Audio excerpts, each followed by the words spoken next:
Hey guys, welcome to this episode of Crush This, a Monster Truck podcast. Brad's with me. We have a special guest, Cameron Miguez. We're doing this episode right now. The honor, an awesome guy. Tim Mente was one of the first guys that I would say just talked to me when I was a track crew guy back in like 2010, 2011, and we did a show in Hagerstown, and he was there just hanging out, just talked to me like normal.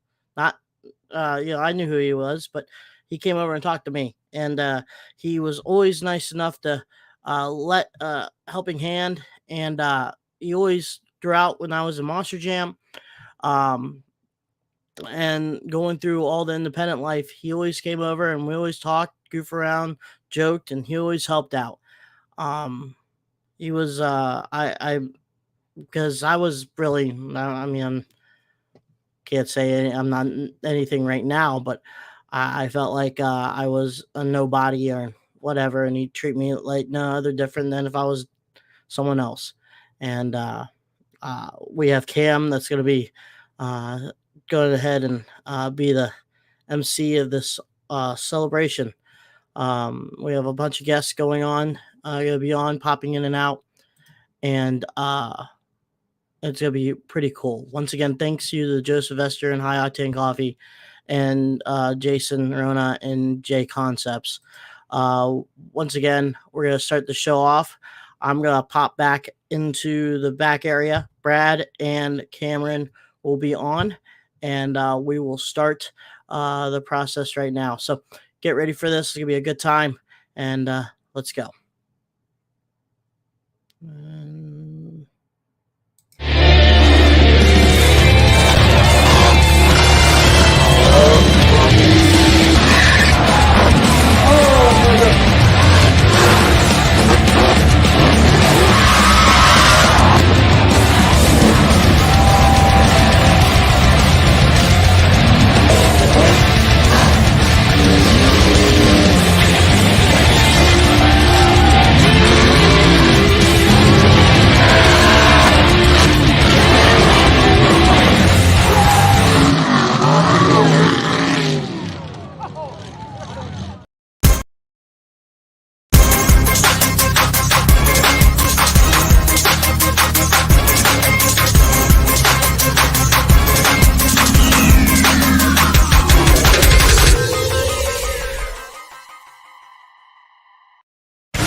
This isn't your typical motorsports podcast. You're listening to Crush This, a monster truck podcast presented by High Octane Coffee and J Concepts. A show where we take you inside the minds of your favorite drivers, past and present, of the monster truck industry. And now, your hosts, Brad Shaw and Dan Chichagash. Buckle in. The show starts now. And welcome everybody to a brand new episode of Crush This. My name is Bradshaw. Along with me, host of Monster Cast, Mr. Cameron Miguez. We also have Travis Mary down there. Cam, how's it going, man? Thank you for coming on this episode with us tonight. I appreciate you guys having us on here and letting us do this. I want to thank you guys for letting us do this. We don't want to do these, but I think we need to. I don't know if I've already said stuff, but before we get started, I want to give a huge shout out to the Mente family, CJ and Sandy. Yes. For allowing us to do this. Hopefully everybody can smile a little. I'm sure tears are going to be shed a little bit, but honor a very, very special guy in my life and everybody else's, Tim Mente. And you said we got Travis on? Yep, Travis is right here with us. How's it going, Travis? Good. How are you guys doing? Not too bad. Thank you for taking the time out to come on and talk with us for a bit. Yeah, I appreciate you allowing us to be here. I wish it wasn't under them circumstances, but it's an honor to give a tribute back to Tim Mente and share a bunch of good memories and stories, and just kind of elaborate on what a great guy he really was. Well, so let's talk. I mean, I remember, you drove for Tim. You drove the storm damaged truck back in, was it 19? Is that right? 18, 19? 17 was my first start. So the early first quarter of 2017. That's when I was still crewing for Monster Jam and Metal Militia days. And, I always wanted a chance to drive. And Tim was actually on that same tour with me that year, the stadium tour. And, he was a great dude. That's where I met Steve and John Killinger and, the late Terry Thompson and a couple other people. And, that's where we kind of really hit it off. And, me, Steve, and Tim, we became really good friends and just looked out for each other and did what we could. And, he presented me an opportunity. I kind of told him where I was at in my life and what I wanted to do. And, we just put our heads together and it ended up working out. And I think it was April of 2017 is when I did my very first show driving for him in Troy, Pennsylvania. So, and then it's just, I was with him until the end of 2019, I believe, driving. So yeah, I mean, kudos to him and, the whole Mente family, for allowing me to get my driving career started. And, I learned a lot from that guy and had a lot of great times and memories and experiences. And, without him, who's to say I would even be where I'm at today. So I'm very grateful for that.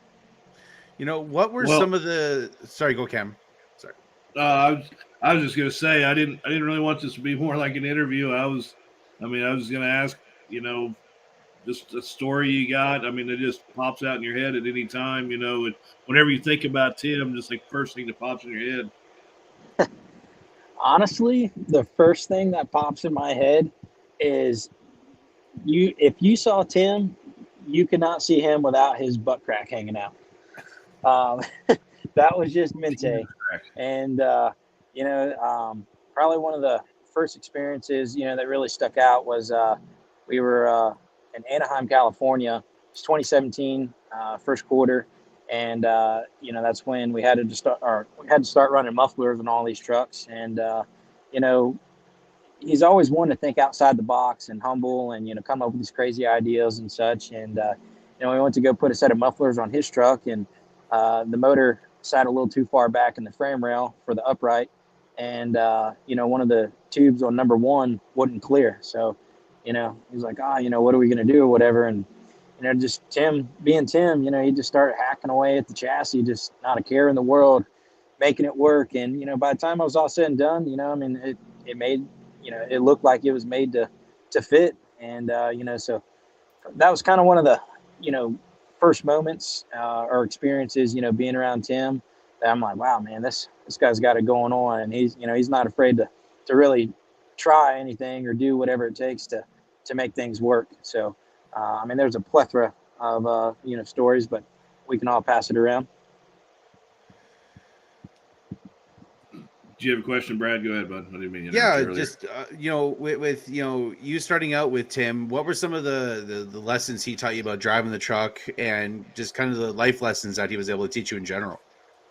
So starting out, I other than moving a truck around, I did drive a truck for the first time back in 2014, but Tim, he was always just, coaching me through. And, I'd never driven a truck that had, set up like his, equipment, and it had a spool in the rear, open in the front.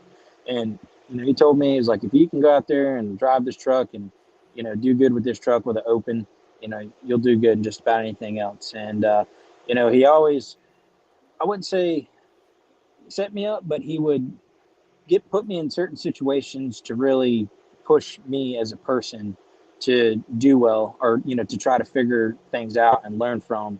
Like the very first show I had driven, it was a very, very, very tight place. And I was very scared and nervous, just a lot of, I guess emotions going through. And, he's like, dude, just go out there, just drive, just don't worry about how well you do. Don't worry about trying to impress nobody. Just go out there and learn the truck and learn how everything, make sure you hit everything straight. And, so that kind of, obviously wasn't one of my finer moments driving, but, from there on, he just kind of taught me really kind of how to wheel the truck. He would always sit back and, give me pointers, hey, you need to try this or you need to do that. And, just life lessons, from Tim. That was also kind of my real first experience out on the road full time driving and crewing on the independent side. And you don't always have the stuff that you need at any given moment to make things work. So you really got to think outside the box. And Tim kind of opened the door in my eyes of a phrase I like to use, making chicken salad out of chicken shit. And, it's something that, it's kind of always stuck with me. And, you can literally take nothing and make something of it. And, there's a lot to be said with that. Well, so if you had to end this with just one thought of either what you want other people to know about him or what you think about him, what you feel about him, I mean, just one last thought, Tim Mente. He's one hell of a dude. He would do anything that he could for anybody. He would give the shirt right off his back. He would go above and beyond to make sure that people were good, sometimes before himself was even good. And, there's not many people like that out in this world nowadays. And, he was like family to me. He always took care of you. He always asked, how you're doing, how your family's doing. It just wasn't all about monster trucks. And, he's really one of those guys that can show you what hard work can do. He came from the ground up. He started his own tree business. He started from ground zero in the monster trucks and worked his way up to the top. And Tim can just show you, Tim's a perfect example of you can do anything you set your mind to and not be afraid to think outside the box. I don't think you can put it any better than that. Well, dude, I appreciate you doing this, and good luck out on the road, and thanks for coming on, man. I appreciate y'all. Glad we could all sit here and share some memories, and I'm looking forward to hearing what everybody else has. All right, dude. Well, thank you. Be safe. Thanks, Travis. Take care of my great nephews. I will. See you guys. All right. Just before we get to our next guest, which will be Josh Garcia, just want to mention that Richie Asco is in the chat. I know Richie and Tim were very close as well. We have the president, Jeff Bursey, up in the chat as well with some of our other friends, Dustin Parrish, Kevin Willicke. Richie says, been to Mexico and all across the country with him. Such a good dude, would do anything for you. It was an honor to drive for him. Before we get to Josh, I do want to quickly share my quick experience with Tim. I got to meet him only one time, and that was in Abbottstown, Pennsylvania for the Renegade Monster Truck Tour at Lincoln Speedway. Zane flew me down there when I was doing a lot of stuff with Zane at the time, and we're just chilling in the pits. All of a sudden, I see this dude. I think he was driving a black Chevy at the time, because of the black Chevy, just smoking away. I was like, holy crap, Tim Mente. It was just random. Didn't expect to see him, didn't expect to meet him. And, we started talking, and the one thing I could say about Tim from my experience, he didn't care if he was just meeting you the first time or he met you for the 100th time. He would talk to you and be interested in who you were and what your story was. He was a great dude. He was a guy that truly loved this business. I mean, he loved every aspect of it. And one of the things that, and we'll get to Josh here in a second, but I'm going to chime in, is, and I said this in a post I put out about him last week. He was the guy that if there was a show 5 miles from his house and 2 trucks broke down and the promoter called him and said, Tim, I got trucks down. I need trucks. Tim would load his trucks. He would call the trucks and he would load up his truck with a tire for this guy, a motor for this guy, bring 2 axle shafts so this guy can get up running. He'd bring parts for a 78 Chevy pickup just in case somebody there needed them. He wanted everybody else to do their thing. He didn't want to take anybody's spot. He if you needed his trucks, absolutely they would be there, but he didn't want to take it. He wanted to make sure a show that was supposed to go on went on. And he'll sit there all night. I mean, I don't know how many times he called me. It's 5:30, 6 o'clock in the morning, or text me, see if I was up, because he was driving back from a show that he just went all night, and then he was heading back to go plow snow or go do tree service or something. He genuinely just loved this business and what it was about and the people in it. And so that's kind of one of my takes. And I sit here about 75 more stories, but I'm not going to sit here and hog the whole damn thing and start crying. So, yeah. Well, next up we have Mr. Josh Garcia, the Shock Wizard himself. Josh, how's it going? Thanks for coming on, man. How you guys doing? Can you hear me? Yeah, we got you Yep, loud and clear, sir. got you, brother. Right on, right on. Very cool thing you Josh, I guys know are you- doing. What's up? Oh, sorry. Go ahead. No, go ahead, brother. Go ahead. No, it's just excuse me. I got a little bit of a cold, so my voice ain't quite there. But it's a very cool thing you guys are doing. Tim was a staple in the industry and a very good customer of mine, and just an all around great guy. And it was sad to hear the news. And I just want to say I'm proud of CJ for, continuing on what his dad did. And I talked to CJ recently, and I know it's hard, but he's going to push through. And I'm very proud of him for carrying on what his dad created. It's a very cool thing. Now, I know you're not big into interviews and speeches and stuff, Josh, so I won't keep you here long. And I really do appreciate you coming on. And I know we're out of your comfort zone, but and I mean, just dealing with Tim. I mean, there was multiple times where Tim, was telling me he was either bringing stuff down to your shop or doing it. But I mean, did you get to take from him too, like the rest of us? I mean, like I said, the guy just truly loved what he did. He didn't care whose truck it was for. I mean, he just loved absolutely. What we were doing. Absolutely. Yeah. He was, like a lot of guys, he was, what can I do? What can, is there anything I can take? Is there anything I need to take back with me? Is there anybody I can help? And, no, he was a genuine dude, man. He really was. And, he'd come down and he would hang out in the shop, with us for a little bit and giggle and, all his Tim Mente, things that he would do, man. He was one of a kind, man. He was really cool.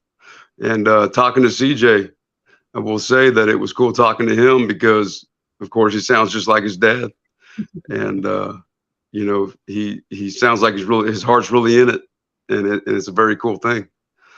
Down to his giggle. The way Tim giggled, it was funny as hell, and I can hear it. And CJ's voice just not quite as gruff, from from the cigarettes or whatever. We all have our vices. Go ahead. I said he's not at 3 packs a day yet, so he'll get there. Yeah, but man, it's very cool to hear, a son sound like his father, and I think CJ's heart's in it, and I hope he is successful. Absolutely. Well, one thing I can think of, Josh, that a memory me and you both have is, I was with Jimmy and we were at the digger shop working, and a lot of the company trucks were all there, and of course you had moved into that shop. And Tim showed up with a giant tuna, and that he'd gone out fishing on one of his fishing trips and just had a ton and heard we were all there and swung by and dropped us off one. Fried at, he went and got a grill, smoked us for us. Yeah, I mean, Tim, I don't know how many miles he drove out of the way, to drop it off, but here he went just because.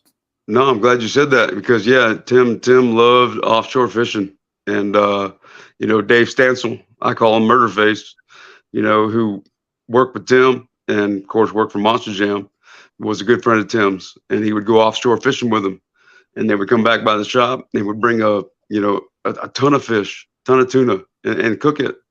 It was he's just generous in a lot of different ways, man. Very cool guy. Yeah, yes, he was. Well, man, I appreciate you coming on. Like I said, I know this ain't your wheelhouse, but I really appreciate you taking the time and just coming on, just sharing a little bit. Absolutely. Thank you for having me. Thank you for coming on, Josh. Love you. Talk to you soon. Love you too, brother. Thank you. All right. Before we get to our next guest, we got to thank two people that were some of our sponsors. Justice Stories, his book Making Tracks. You can get on Amazon. I believe it's $10 a pop. It's also on C Nova Comics, I believe. Justin's been with us for a good while now, and thank you to him for all the support. And also our buddy Mark Werner, MW1 Entertainment. Me and Cheech knew him back in the day on MTM2 as Mark Iron, but Mark is doing some awesome announcing for many promoters. If you're looking for somebody, go check Mark out and what he does. Couple other people who are here in the chat. One is Mr. Kyle Seasock, aka Bucket. He says, Tim gave me my first big opportunity. I could never thank him enough. Kyle being announced to drive at some upcoming shows for the Overdrive Monster Truck Tour alongside his brother, which is awesome to read. Jeff Bursey says, Tim treated me as a brother. He never looked down on me for my podunk ways and always looked forward to the big picture. Also, Jeffrey Fielding of the Old Red Truck. Had the privilege of hearing him from him many times. There's nothing that I can say that everyone hasn't said already. He made quite the impact on my life, and I'm getting a lot of this very, especially with Tim, just a very down to earth, genuine guy. Well, you look at his appearance and he looks like grizzled, with the big beard and everything, but probably is like the heart of gold. Well, I got the pleasure of, and I'll go over this a little bit when we got Steve on, because me and him got a lot of stories, but I actually went on the road with them back in, probably 2011, 2012. It was just him and Steve, and we went out, and we had Michael Thompson with us at some shows, and we had a blast. I mean, we did some shows in Texas. We went up and did stuff up Northeast, and like I remember me and Steve got the hauler for the first time, just us. Tim wasn't going. We were taking a single truck. And the first thing me and Steve had to do was we had to shop back all the cigarette butts off the floor, because neither one of us should. And I smoke, but there was a lot. And, I thought I smoked a lot, and that man could outdo me all day long. But, but it was nice to finally be a place where I wasn't looked down upon for smoking, damn it. I was And,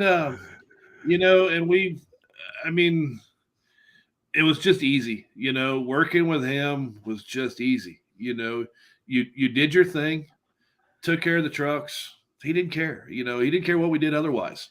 Me and Steve liked to drink, and Tim had quit drinking, back in the 90s. So as long as me and Steve got our shit done, he didn't care if we drank all night, and we slept in a chair more than once. But Tim would come and look at us and call us dumbasses, and then we get back to work. He just, as long as you did your thing, like I said, he didn't care. It was just fun. It was just, we were there to have a good time. We were there. We're not doing a real job. We're doing a dream job. So treat it like it.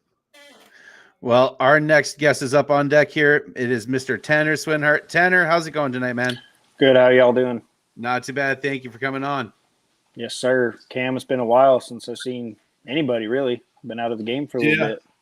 Yeah, it's been a minute. It's been a minute, but man, I know you were around Tim quite a bit over the years, different tours and stuff like that. What do you got to what pops into your head when you think Tim Mente? Man, like y'all are talking about that grizzly cigarette voice, you could pick it out of a crowd of 100 people. It's like that. The baby penguin calling its mama. It knows exactly who it is. And no matter what, you could always, that's Tim. And the second thing I think of was, man, did that man ever have a clean pair of clothes that he owned? And he always looked like he just climbed out of a dumpster, but he had the heart of gold. He probably did. Most of the time. Yeah. Whether it was scrounging for our stuff or whatever, but, the times on the road that we had, they were great. I didn't get to have as many as everybody else did, but I remember the late nights, working on stuff and torching out Heim joints up in Canada. And, it wasn't even like we were working. We were just kind of sitting there Indian style, and we were just kind of like, yeah, it'll get done when it gets done, but you tired yet? Nah, I'm good. You tired yet? I'm good. Of course, cigarette, out mouth.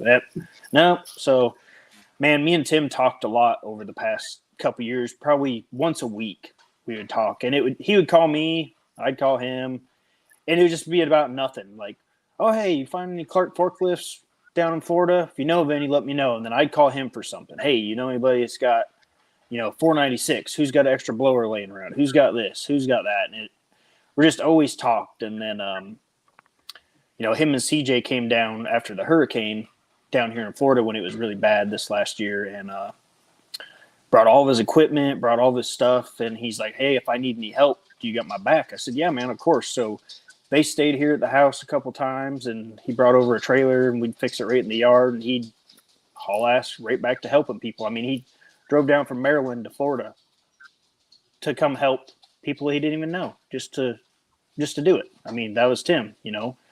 He was always that person you could lean on. You could always call him no matter what time of day, what time of night it was. He'd always answer his phone. Hear Sandy yelling in the background, who the hell are you talking to? Oh, it's just Tanner. Don't worry about it. Oh, okay. So, I mean, man, he's going to be missed big time. I mean, it's a hard one. Well, sure. you know, you see you talk to him about once a week, and, you know, and I was kind of in that same boat once, you know, sometimes not near enough. And, you know, one of the things I was actually talking to my son Nick about a little bit ago, and we were talking about Tim, and he was saying that he actually got to be at the last show that Tim drove, and Tim had forgot his helmet. And so he got to wear Nick's helmet. So Nick was pretty proud of that. But I said, you know, at some time I got to sneak into this podcast, you know, one of Mente's, if you've been on the phone with him for any length of time, over more than once, his key phrase, whenever you start talking, you get into politics, was he would sit there for a second, he'd say, huh? Fuck him. Yep. And that was pretty much his key phrase when it came to politics. Mm-hmm. And you always got the long pause. Yeah. 10 seconds, like just death. Like, you still there, Tim? Oh yeah, I'm here. What do you mean? I didn't go nowhere. It's like, well, you I didn't hear nothing. You've been gone for 10 seconds. Oh yeah. It's just, I don't know. Yeah, but if you listen really close in that 10 seconds, you heard a lighter. Oh yeah, you hear a lighter, hear that drag, or hear him flicking the cigarette. But man, you know, me and Eddie talked. Eddie Magica, they were very, very close for the past, you know, 30 some years. Oh yeah. And he was the first person I called, and we both got pretty upset on the phone. And I remember one of the first things I said to Eddie was, I said, you better not be doing the same damn thing. You better not leave me like he did. And I know that it's not near, I can't say not near as bad as for me, but I know that Eddie's heart was broken, and everybody's heart's broken. But, you know, him and Eddie go way, way back. And, you know, that was his guy. You know, they were two peas in a pod, and it's rough doing that. And I talk to Eddie almost every day. So, well, I actually talked to Eddie a little bit ago. He was going to try come on and watch this for a little bit, so hopefully he's watching. And he said he may even try to come on. Some people, it's just going to be too hard, and then anybody that can't, you know, I fully understand. Yep, exactly. You know, a couple other people I talked to that really want to come on. Fry Daddy, he's in South Africa, so he asked me to pass on, you know, his thoughts and prayers to Sandy. For sure. Bucky said he'd like to, but he was going to be able to. But he said he'd be watching, you know. But he said his heart goes out to the family. So, you know, not everybody can come on here and talk, and I get it. And like I said, it's been tough, but yeah, Eddie was definitely one that yeah, you didn't have a conversation with Tim without Eddie's name coming involved. Yeah, exactly. And, you know, just like everybody he met, there's not one person that never didn't like him. No. But somebody might have scoffed at him or something, you know. But at the end of the day, he was always there. What do you need? What do you need? I'm here. What do you need? And he would just pop out of nowhere. Yep. You know, he'd pop out from around the corner. You'd be working on something, and he'd stick his head over the planetary. Hey, what do you need? You need anything? You good? All my stuff's good to go. I don't care about my trucks. Let's get these things going. Just always, whatever he could do. And some of the stuff he'd come up with, I'm just like, Tim, where do you come up with this stuff? You know, he would be the one to. He wouldn't use a chisel. He'd be the one that find a rock out in the middle of the floor and be beating on a planetary trying to get that thing off of there with a rock when there's a hammer sitting right next to him. Like, Tim, what are you doing? I mean, if it works, it works, right? Like, yeah, you're not wrong, but we got tools, you know. Okay, we did a show in Texas, and I'm pre-racing the truck, and I told Tim, I'm like, dude, pretty much every bolt and nut that you have on this planetary is stripped. It's not going to stay. He's like, been running like that for weeks. I'm like, dude, every one of them are stripped. I'll be damned. First run, he goes out. They bring me the planetary because it fell off. So we hurry up. We rip the hub off. We throw a new hub on, and he hands me bolts that are like, they're planetary bolts that are like 3.5 inches long. And I'm like, what the hell am I supposed to do with these? He's like, hang on. Goes and finds the biggest washers he can find and damn nuts that go on a semi. And that's what we use for spacers so we can bolt the planetary back on. Of course. And it worked, didn't it? It worked. It was like no big deal. Like, here, this is normal. Like, no, Yeah. it's not. Like, just take one of these, throw that on there, and throw that on there. Yep. It'll hold. Oh, it'll get through. Yep, it'll make it. It's only got to make it around the track one time. It'll be all right. Don't mean to interrupt, but CJ popped in here about the story about the helmet that you mentioned, Cameron. Says, LOL, the helmet being forgotten was my fault. We shared a helmet, and I left it in my daily driver Suburban and didn't realize until a pit party was starting. Nick Miguez saved the day. Fortunately, Nick used a Defender neck restraint like we did. So a little bit more backstory to that. I can tell you, Nick was very proud of that moment. But Tanner, I mean, one last thought, man. What do you? I mean, if you've got to let people know something they had to know about Tim Mente, what would it be? I mean, what hasn't already been said? I mean, he is the most genuine, dirtiest, greasiest, bum-looking Santa Claus man you would ever see walking down the road. And if you didn't know him, you would walk on the other side of the street to try to avoid him because you think he's going to ask you for change. But that man had the biggest heart of gold and would give the shirt off his back with the shirt underneath still being there from how hairy he was. But he would give anything to help anyone, no matter what. He'd be the one pulling over on the side of the road to help some poor old lady changing her tire or anything. It didn't matter. And he might have used some baling twine and some toothpicks to put it together, but hey, it'll make it to the gas station, I guess. Yeah, that'll get you there. I mean, the ingenuity that he had just to get something done. It didn't matter what it took to get it done. He was getting it done no matter what. That truck was getting on the floor. And it just always amazed me, like you said about the nuts and washers. I mean, he didn't care. He'd make anything work. Didn't phase him a bit. No, he wouldn't just go take a grinder and cut them bolts down to the normal length. Nah, they're just going to stick washers on them. It'll be fine. Yeah, it'll be fine. You know what? They got through the weekend. It did. It always did. Well, man, I really appreciate taking the time to come on and of course share a little bit. And like I said before, wish we didn't have to do it. Don't want to do it, but I really appreciate it and be safe and hopefully we'll see you down the road. Yes, sir. We'll be seeing you. Got some big things coming up on my side, so be seeing lots of y'all here shortly. All right. Can't wait to hear about it. Yep. We'll see y'all. Thanks for coming on, Stay in Tanner. touch, buddy. Yes, sir. Y'all have a good one. You as well. Too. All right. Well, we're going to take some time and look at some of these comments here. Also, if you are part of the monster truck industry and you have a story about Tim or just want to share some stuff about him, message the Crush This page directly, and Cheech will make sure that we get you on. So it's only if you're part of the industry, if you're close to Tim, definitely we want to have you on here. Okay, so let's clear that up a smidge though.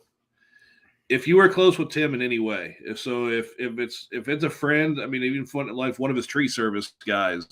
Yeah. So I would let's not limit this to the monster, but I would like if you have to have personal contact with Tim. Yes. So if somebody happens to be watching that was just friends with Tim that was not in the monster truck business, please do the same though, because I mean I'd love to hear stories outside of just what we do. Oh yeah, definitely. I was trying to purvey that, but translation probably got messed up around here. But we got some other people here. We have Sandy watching. Tim's wife. Love you, taking a trip. Sandy's here. Paige Johnson. It was really nice meeting him and his son in Jacksonville. They treated me like we have known each other for years. Fun working with those guys too, and having a ton of laughs. A couple of people mentioned about the pause. Zach Krause, our good friend Dustin Parks had that Captain Kirk pause all the time. Well, Um, and if you weren't around him, Brad, much, it was priceless because, I mean, I got to deal with Tim on so many different levels. I worked for him, and then we worked together. We were in the same business. But then as I started doing the promotion side of it, then I got to start hiring the asshole. And that was a whole different Tim to deal with. And it was funny because I'd call him, hey, dude, I got this show here. This is what it pays. Look, I get it. You guys are trying to make money, but I can't run this stuff for free. And look, if you can't pay me, it doesn't cost me anything for my trucks to sit. And that was always his go-to. They didn't cost him anything for him to sit. But then 35 seconds later, he'd come around. But I'm not going to leave you hanging, Cam. If you need me, I'll come do it. Do what we got to do. Make sure we get through the show. So he would do whatever he had to do for the business, but at the same time, he wanted to take care of everybody. He never wanted to turn a promoter down. The guy, like I said, for as much crap as we've given him all of his, years about how dirty he was, he took so much pride in his trucks. He took so much pride in how his trucks ran. It's just, I don't know. I don't know. Hang on. I got to stop. Somebody else can talk. Also want to mention that Tim's mom is watching.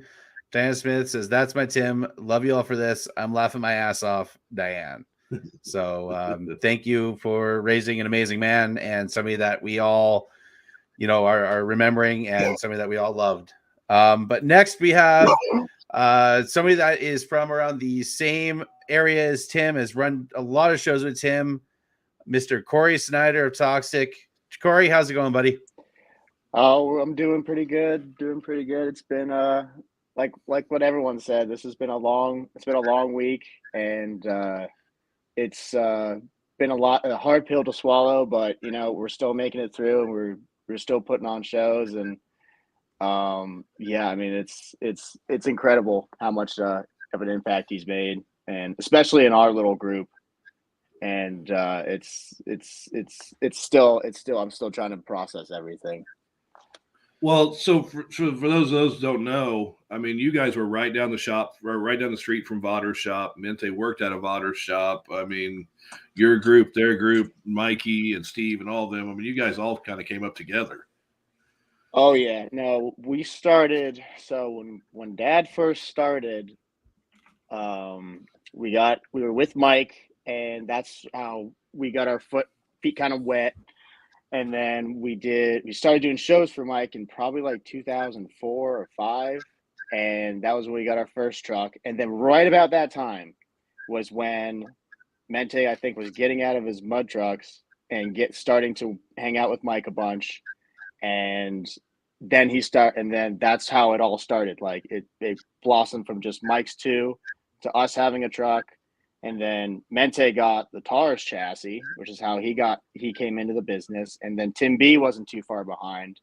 So we kind of had this Maryland monster gang, and Tim was there from the beginning. And that was really cool how all 6 of us, or 5 of us, would go out and do shows together, working for Mike with his team. And I was just a little kid at the time, and Dad was alongside with all of them.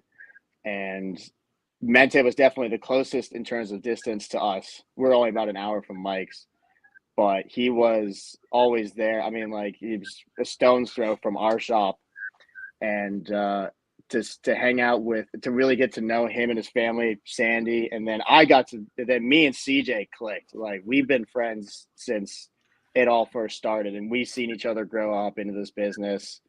And then, man, you got, like you said, you got Mikey in the mix, and I got to know Mikey when I was still a kid and when he was a punk little teenager. And then not long afterwards, I met Steven not long after that from Mente and Voders, Michael as well, Matt Cody. So we all became this force to be reckoned with. Maryland monsters. Everybody knew us, good or bad. We were always communicating with each other. We always loved to hang out, do shows together. And Mente was such a key player in that. And again, we all started from somewhere, and that's how it all started. Well, let's be honest. All you young ones were shitheads. Okay, let's just call it for what it was. I mean, I'm just going to call it for what it was. When I knew you guys 12 years ago when y'all were still kids. Yeah, y'all Oh were my shitheads. God. Absolutely. And you know what? Some of us, the age might, the number might change. I just turned 30 the other day, but we're still, we're still shitheads. And you know what? I'm proud of that. I'll wear that banner every day. Wear it proud, son. Wear it proud. Exactly. I know it's still really cool to see how, and then over time, we all stuck with it. None of us really left. I mean, me and Dad kind of did leave for a little bit. And then we didn't take long for us to come back. And by that time, everybody had kind of either was in deep with Monster Jam or, kind of did their own thing, but we all still did shows together at some points in time. And it was really cool to see everybody just get better equipment. That's the cool thing, is that we all started out with junk. And and it started out with that, and then everybody got better equipment. Everyone started to step up their game. Everyone started doing stadiums, working for Monster Jam arenas and stadiums, and then everybody just topping up their game even more and more and more. And it was really cool to see everyone evolve. And again, Mente was always wanted to be. He wanted to grow that operation up so much like he did, and Steven is his right hand man, and it could not have done it without him. And those two were forced to be reckoned with on the stadium tours of Monster Jam. So it was really cool to see their operation grow and to see Mike's operation grow, and we were kind of just having fun ourselves and our little team. But man, that was some cool times that we all had together. Well, and he was proud of everybody doing it. I mean, all you guys, Mikey, we and him have talked about you before. He was always proud of Steve. He was excited as hell, CJ, getting involved. He did more involved in climbing the truck and what he was starting to do. Richie, when Travis was driving, Yes. Mente, he had no ego. So him climbing out of that truck and putting somebody else in there, even in his body. I mean, he was storm damage. That was him. That was his. But he never had the ego to where he was never afraid to put somebody else and give somebody else a shot and be their number one cheerleader in his truck. Absolutely, man. You said two other awesome players. They're on the Virginia side of things, but you know what? They are family too. Richie and Travis, who I'm still awesome friends with both of them, and they were definitely key players in all of this too. And Mente trusted both of them, and they went out and did some awesome shows.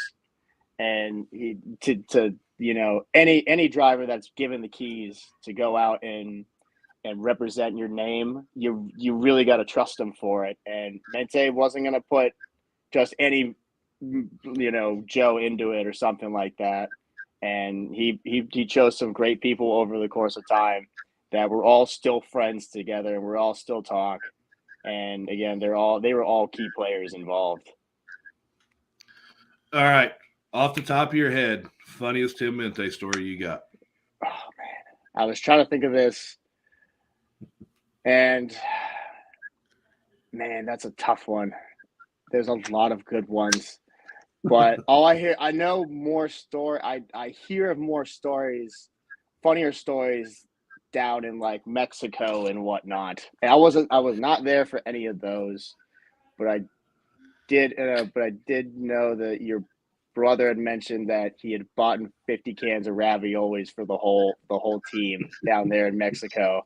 I was like, that's a good one. That's so him. And he was not going to eat tacos every damn day. It wasn't happening. No, I'd be careful about the tacos down there too. So I would play it safe and do the ravioli thing. Oh man, I know. Well, there's a lot. There's just so many stories, man. I know just trying to look back and trying to think back this week. It's been tough, but man, I'm pretty sure everybody has the same stories I have in my head. They're already going to be talking about, and they'll say it better, and they'll say it with a bit more of a better way than I usually can. I'm not a great storyteller. I I know. I'm gonna have to think. You're gonna have to get back to me on that one. Yeah, save it for another time. Well, I mean, just if you got any one last things you want to say, either to Tim or about Tim or his family. I mean, what any last closing thoughts? I guess per se. Yeah, I'll tell you this. So I just logged on, and I haven't been able to catch up about who else was already on. But I will say I was there. So we were front and center this past weekend in Gaithersburg at our hometown show for the Renegade Tour. And that was one of the most emotional weekends I've ever been a part of, especially in this industry. Just being there with both of our trucks, and everybody knew going into this weekend we were going to do anything we can to help CJ, help Sandy, help their entire family out, just emotionally go through the tribute that Jeff Bursey and Zane put on for them was truly was incredible to watch, and to be a part of that was something I'll never forget. I know CJ having to drive the truck that day was, I mean, like, you got to be one strong-willed son of a bitch to be able to do what he did, and I give him every ounce of respect to it. I mean, that was one of the heaviest shows I've ever been a part of, and everybody pulled their weight. I mean, but it was also really cool to see so many cool people that were either been involved, not involved anymore, currently involved, and still just, they were all showed up. Like, you're talking about at least 100 plus people of Mente's friends, family, everybody in the monster truck industry that was local was there. And it was really cool to be a part of that. And my God, man, that was like just crying through my sunglasses. I was just, I couldn't keep my shit together either. And my dad was so close. I mean, my dad talked to Mente at least once or twice a week. And if it wasn't monster truck related, he came by and did a bunch of tree work for my dad and at my parents' place. So again, he was, and they both grew up in the same town, same high schools, same groups of people. Somehow, some way, they knew of each other through mutual friends and everything. So it didn't just run in the monster truck family; it ran deep as a Montgomery County, as fellow Montgomery County people. So Dad took it really hard, and I know I really kind of struggled with it this week, but this past weekend's show was like closure, and to see how everyone's outpouring of support was. The only thing I probably could have done better is if I didn't drop my valve and my motor closing the show out, but you know what, shit happens. And CJ did great, and just absolutely did a barn burner freestyle. And so I was super happy of him both shows, and the just how the weekend ended up, and just how the weekend was I'll never forget it. Never forget it. See, Tim wasn't going to let you steal the show. Fuck Well, no, man. He was going to let his boy do it first. Oh, man, that was a good one. Oh, all right, man. Well, I appreciate it, and thanks for coming on. Thanks for sharing, and absolutely. Hopefully we see you sooner than later. Absolutely. You guys keep rocking and rolling, and let the next person in line maybe tell a funny story on my behalf or something. All right, Corey. Thank you, dude. All right, Corey. See you guys. Thank you. See you later. All right, so before we get to our next guest, we got to thank some other people that support us and help us. I want to thank Hall Brothers Racing, who employ our co-host Dan Agosh, who is going to be doing some dealerships soon. Thank you for sponsoring our decals that you'll see on many trucks around the industry, and also JB Scale Graphics for what to do in the RC stuff. Do you do licensed wraps for Bigfoot, Bad Habit, so many other teams? Get your flags and stuff. And before we get to our next guest, Mr. Nick Davis, we have a couple other comments here. Shane England of Big Kahuna says, loved him from the get-go. I will truly miss the random conversations we had and the long phone calls out of the blue. The last time I saw Tim face-to-face was at a TNT Unfinished business event. I believe they were shutting the lights out on us, and we were still talking. I could always bounce stuff off of him, and he would always give his honest opinion. Tim will be truly missed. He was one of the good ones. Corey mentioned the show in Gaithersburg, and I want to give huge props to Zane Ratu, Jimmy and Don Cretan, Michael Harper, and so many others to get storm damage from Texas to Maryland to make that happen.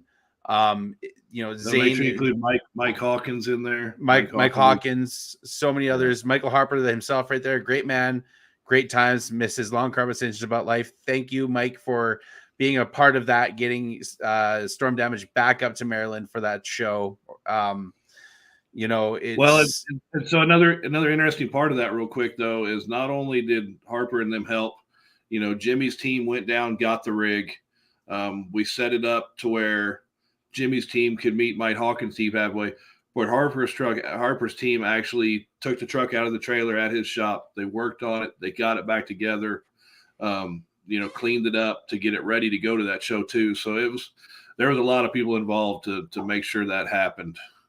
And, from what I've seen from the footage, the president himself, Jeff Bursey, gave an amazing speech. Kudos to Zane and Lindsay Ratu for doing that with the Renegade Tour. But up next is a man who has filmed a lot of the shows that Tim has been a part of. Owner of Back Channel Productions, one of our other great sponsors and supporters, Mr. Nick Davis. What was that, Nick? Hello? What? That was my girlfriend. Oh, what are you doing? Oh, how are you doing? What a way to enter. Oh, she was laughing when you said my name for some reason. Oh, how's it going? To being famous. How's it going? It's going, man. How about you? I'm all right. Feeling a little under the weather. Oh, pupper sort of though. So I don't know. Start. Oh, you're back. Oh, there you go. Still working?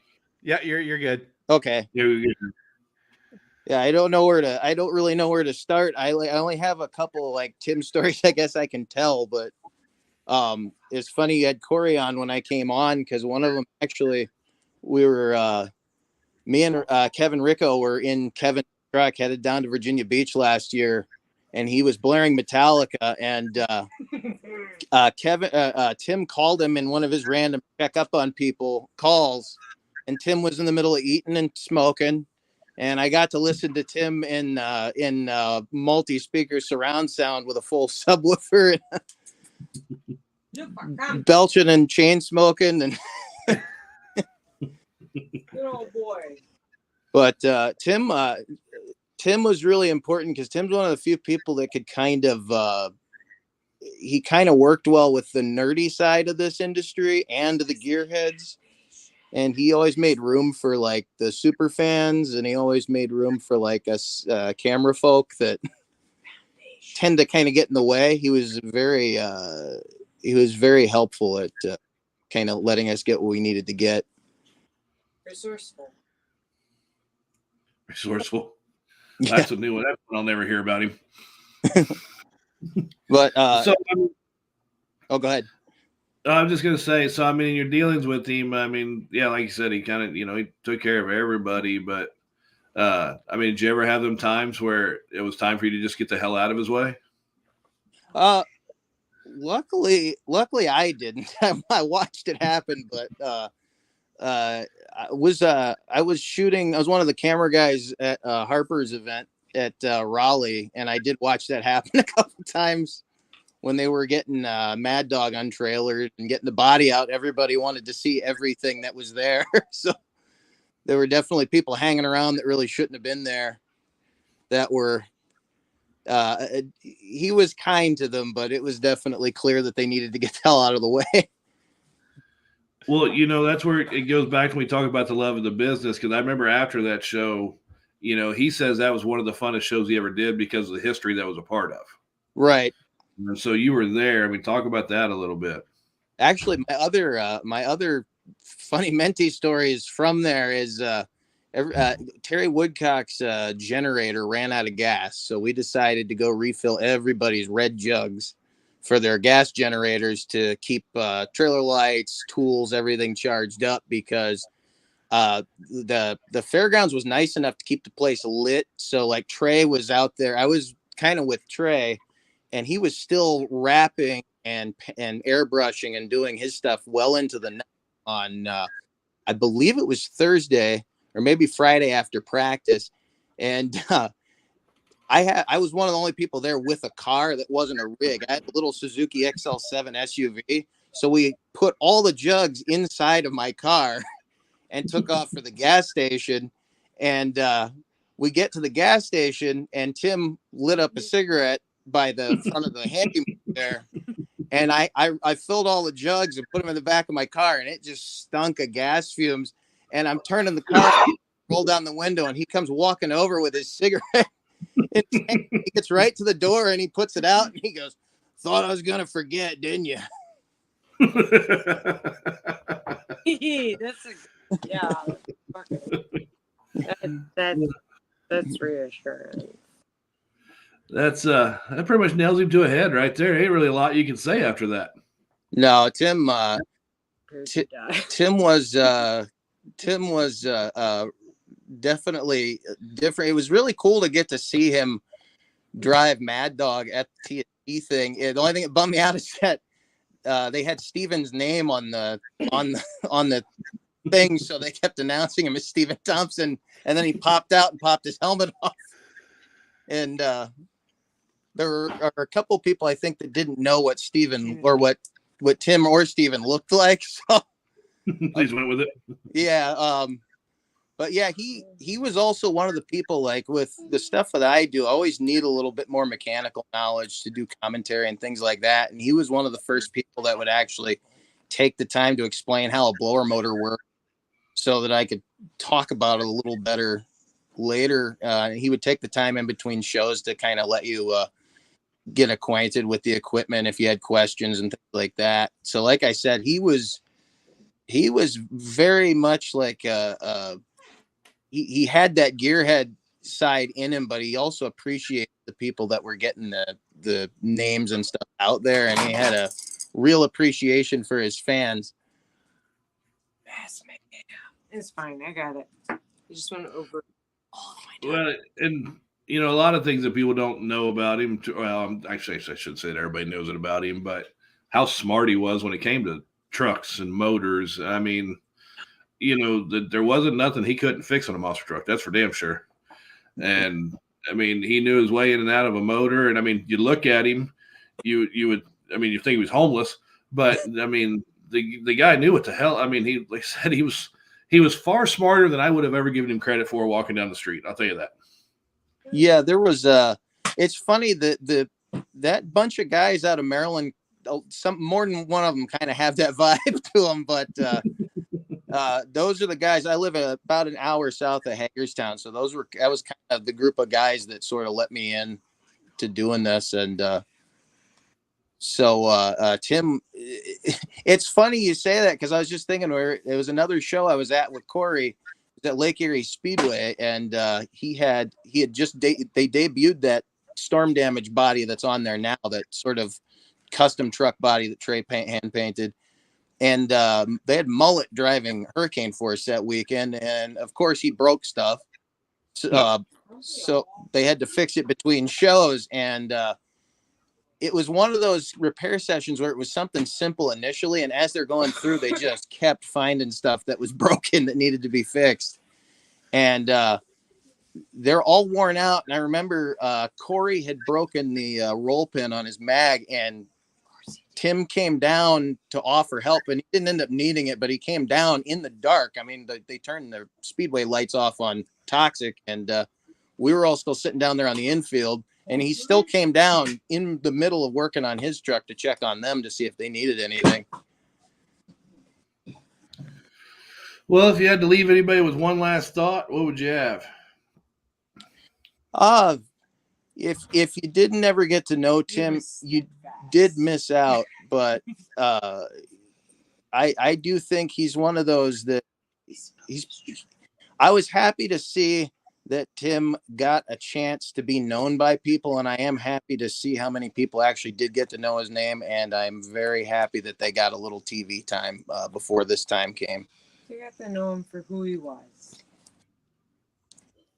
I'll take that.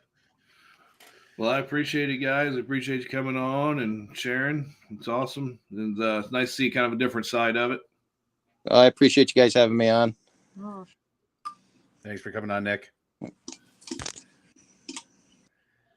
All right. Before we get to our next guest, which will be Mr. Steve Thompson, just want to say thank you to 6B Apparel. You saw Cheech at the beginning of the show wearing the Retro Wave crew shirt design. We also have the OG design, the original logo, the blue and gray logo. And those were kind of good segue, designed by me, Bradley Shaw Designs. Got some stuff in the works right now. So stay tuned to that. It's exciting, kind of what's going on. Got another comment from CJ here. He'll be coming up very soon. Says that three-way race at Lake Erie was also one of his favorites. He told Mullet, "You're going to have to work for it, buddy. I'm not laying down for you." Got Zach Krause says, could fix everything, but could break it all as well. Our buddy Dustin Parks mentioned something about the TNT show here. It says, the best moment I have actually was told to me by CJ. I shared the picture of him and Mike Waters running TNT Unfinished Business as Mad Dog and No Problem. CJ said in all the years that his dad was in this business, that moment was the one he enjoyed the most. And that was such a cool moment to see, fan footage of, and then the footage that Nick and them shot at that show. For him to be a part of that was very special. And, it's funny. We have Steve coming on that, them keep calling him Steve. And all of a sudden Helmut pops up. Wait, that's not Steve. But speaking of Steve, Mr. Steve Thompson is on the show. Steve, how's it going, man? Oh, we're doing pretty good. How about you guys? How you doing? This one's going to be rough, isn't it, buddy? It is. It is. I can already tell this is going to. Yeah, Saturday was pretty rough for us, but you know what? It's all about honor and letting the memory live on. So, I mean, God, dude, aside from his family, I can't think of anybody closer than what you two were. I mean, I got to see it firsthand. I mean, you were his guy. I mean, that's there's nothing else to say. You were his guy. Yeah, he gave me a huge opportunity. I was 19 years old, 20 years old, and he says, "Come on, man, if you want to go racing, let's go racing." So, coming in fresh, didn't know much.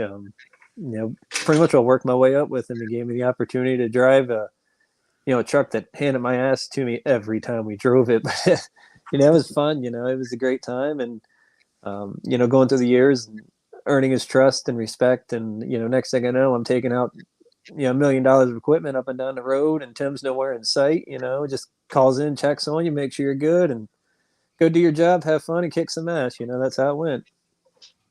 Well, I mean, his respect that you earned from him and he gave you, I mean, you earned it. You never took advantage of it. You worked your ass off for him, but he was always so proud of you. I mean, Yeah. It didn't matter. Didn't matter if it was Atlanta, stadium, or if it was, Joe Bob's racetrack in backwoods West Virginia. When you went out there and you kicked ass, he was excited as could be. Oh, absolutely. I'll never forget. We were in Oxford Plains Speedway up in Oxford, Maine. For the first backflip with monster truck throwdown. And, we didn't land it. We landed a little cattywampus, rolled over, tore some things up. But, Tim was the first one there to that truck. He pulled me up out of that truck, basically. He gave me the biggest hug. You can just tell he was proud. And, it's just, there's so many memories. And it's hard to still kind of comprehend, that he's not going to be with us no more. But we all know he's going to be here, I actually spoke to him the Saturday night before, and that's all we talked about was how happy he was. He got a shop finally done, had the lights rolling in it. How excited he was to go on the road with CJ, and they were going to go run by themselves, man. And, to watch CJ pretty much will take the truck over and keep it going, man. It's just so much respect right there. Hats off, and we're going to do what we can do to help out as best we can to keep it going. Well, let's. I got a story I want to share. Let's talk about the other side of Tim a little bit. Yeah, he loved everybody and he was good, but he had his moments. And so I can remember when I was on the road with you guys, we were working out of Otter's shop, and me and you'd been working on your truck, and he was getting frustrated. We weren't showing enough love to his truck. Yep. And his truck was sitting outside in the rain. And so he comes in the shop all just hot and heavy, jumps in your truck, pulls it outside in the rain, backs his in the shop, looks at me and goes, see what he thinks of that. I said, dude, you own both of them. You just put your own truck back out in the rain. What did you accomplish right now? And he's like, welcome. That was it. Fuck them. It'll be all right. I mean, sometimes it was just like he forgets that he owned everything. Yep. But at the same time, I mean, he always wanted trucks taken care of. I mean, he was always up our butts, make sure everything ran as good as possible. Never wanted to let him down. Always had the parts we needed. But every now and again, he just have that moment where it's just like, yeah, I'll show him. What's your truck? Yeah, for sure.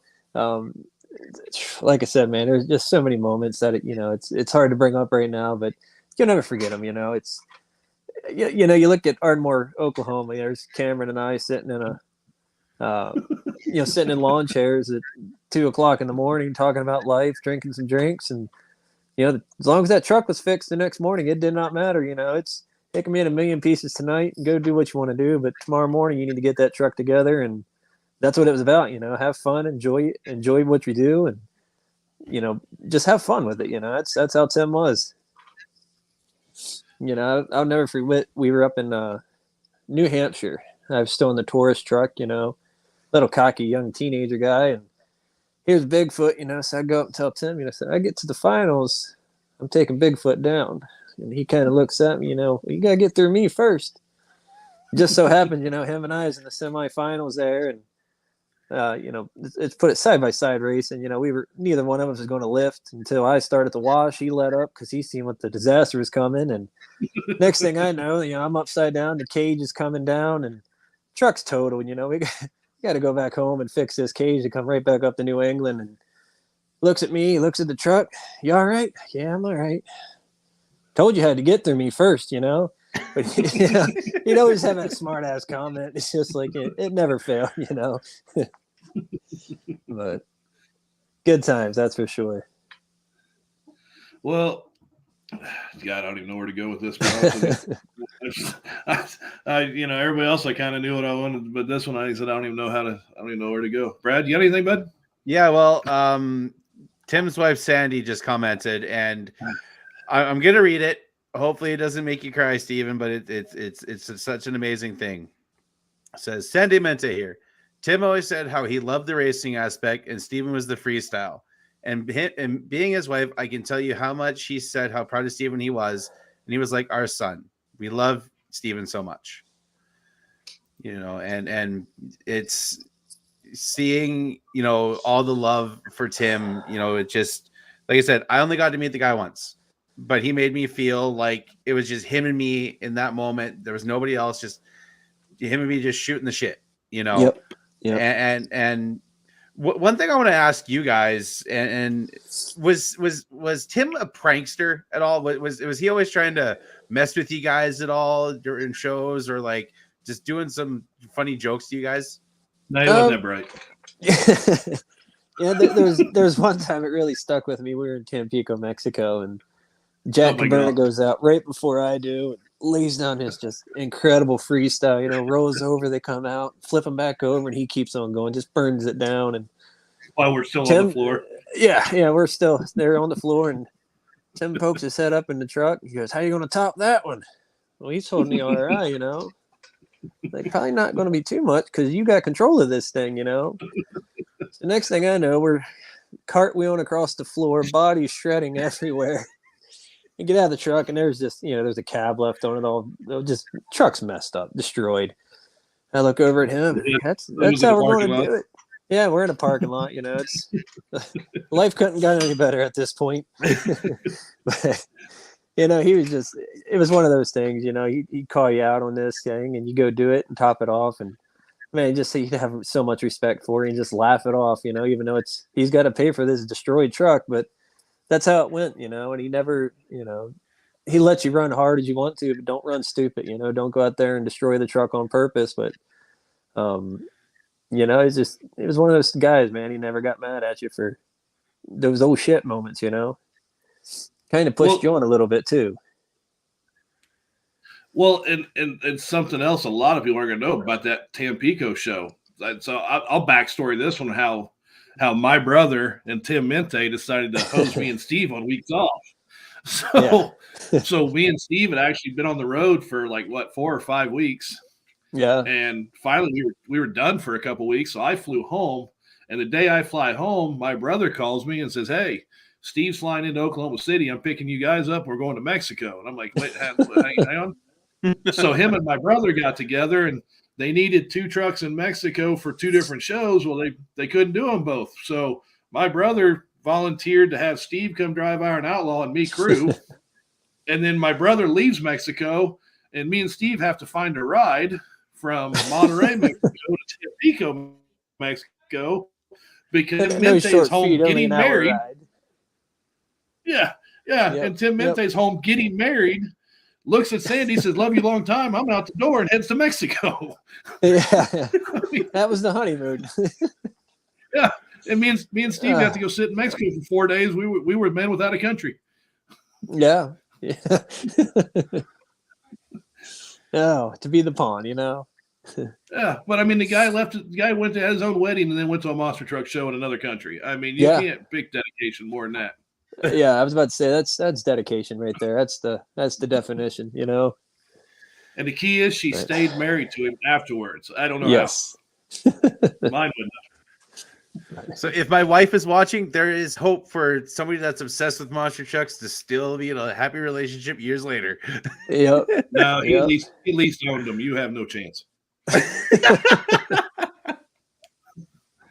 Yeah. Well, dude, I know this is being really hard on you, and you're doing a hell of a job fighting through it. And and I'll let you, this would be dealer's choice.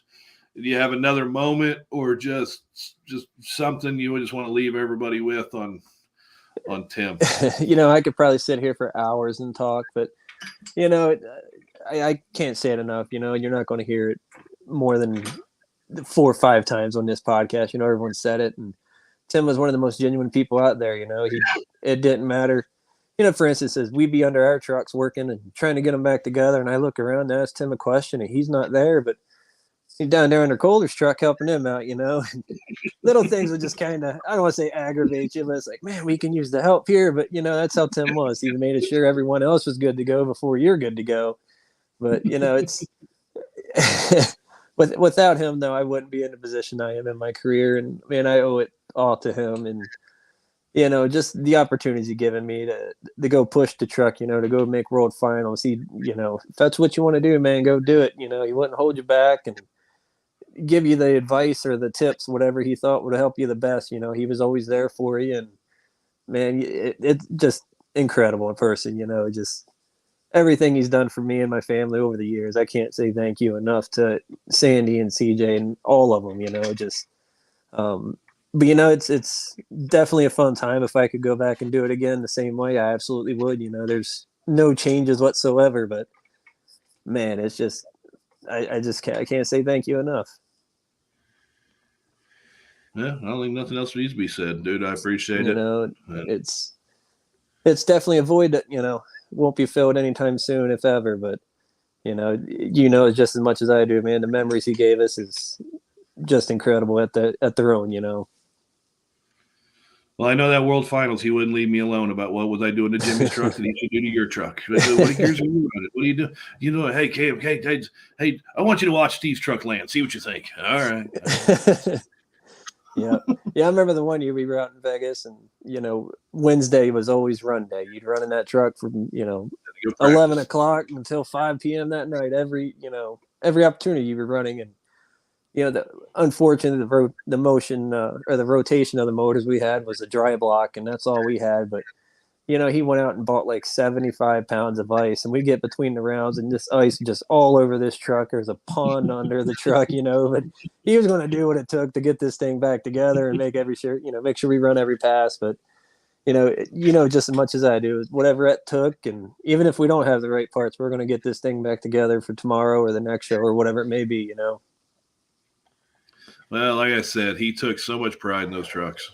Absolutely. It's absolutely. But, when you got that much money forked out, it's a little bit hard not to take pride in it, and, I'm sorry, I keep on blabbing here, but, he built that Eddie Micah chassis for me. And, it was funny because, we're going down the road and, I'm thinking about doing a new chassis. I was like, all right, that's cool. It's time for him to get a new one, Well, next thing I know, it's for me, and Sandy does not know about this truck yet. So we're trying to play, where all these parts keep coming from. And of course I keep getting the blame. I broke this, I broke that. But, it was a fun, she'd pull into the driveway at the shop, and there I am with 2 trucks in the shop and 1 in the trailer. And I'm trying to shut the trailer fast enough so she doesn't find out because he hasn't told her yet. But, that's how it was. But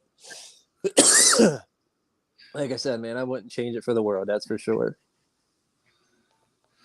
Well, dude, I appreciate it. If you want to keep going, I'll sit here all night with you. I mean, it's entirely up to you. I mean, I got nowhere to be. Yep. Like I said, man, there's so many memories, and it's hard to believe, but like I said, I owe it so much to him to be where I'm at. Man, just hats off and thank you to all. Well, I don't know how much more you can say than that. Yeah, and just thank you I want to take the time to say thank you to Jim Cretin and to Extreme Racing and Mike Harper and Mike Hawkins, everyone who helped out to get that truck back to Maryland for CJ, and everyone back home that helped us crew and get the thing, keep it together, I should say. And man, CJ, hats off to you, buddy, for keep pushing for it like you're doing. And like I said, I'm here to help as much as we possibly can. Well, I've got $1,000 says that truck is not moving forward without Steve Thompson being involved at some point too now. So I don't see that family doing it without you. I mean, y'all are in it together. Yep. So good times, and like I said, man, just thank you to Tim, and thank you guys for doing this for Tim's memory. And it's what friends about, and it's a bigger family in this industry than what people think. That's for sure. Absolutely. But all right, brother. Well, thank you. Thank you guys. Thanks for having us on, and we look forward to talking to you guys soon. Definitely. Yeah, we'll be in touch. Thank you for coming on, Steve. Yep. You guys have a good night. All right, everybody. We are about to introduce our last guest. So many great stories about Tim. This has been one of probably my favorite podcast episodes I've ever done. Actually, you know what? We're going to bring Steve back on for this one because this is very important. Ladies and gentlemen, our last guest, Mr. CJ Mente. CJ, how's it going, everybody? First of all, I just want to say thank you for coming on and thank you for letting us do this to remember your dad, an amazing man. And, how you doing, man? I'm hanging in there. It's been a rough transition, rough week. Today was first day doing tree work without him, and so that was difficult, but we managed to get through, bust out about 15 trees today, and got home early, so it was a decent day. Well, shit.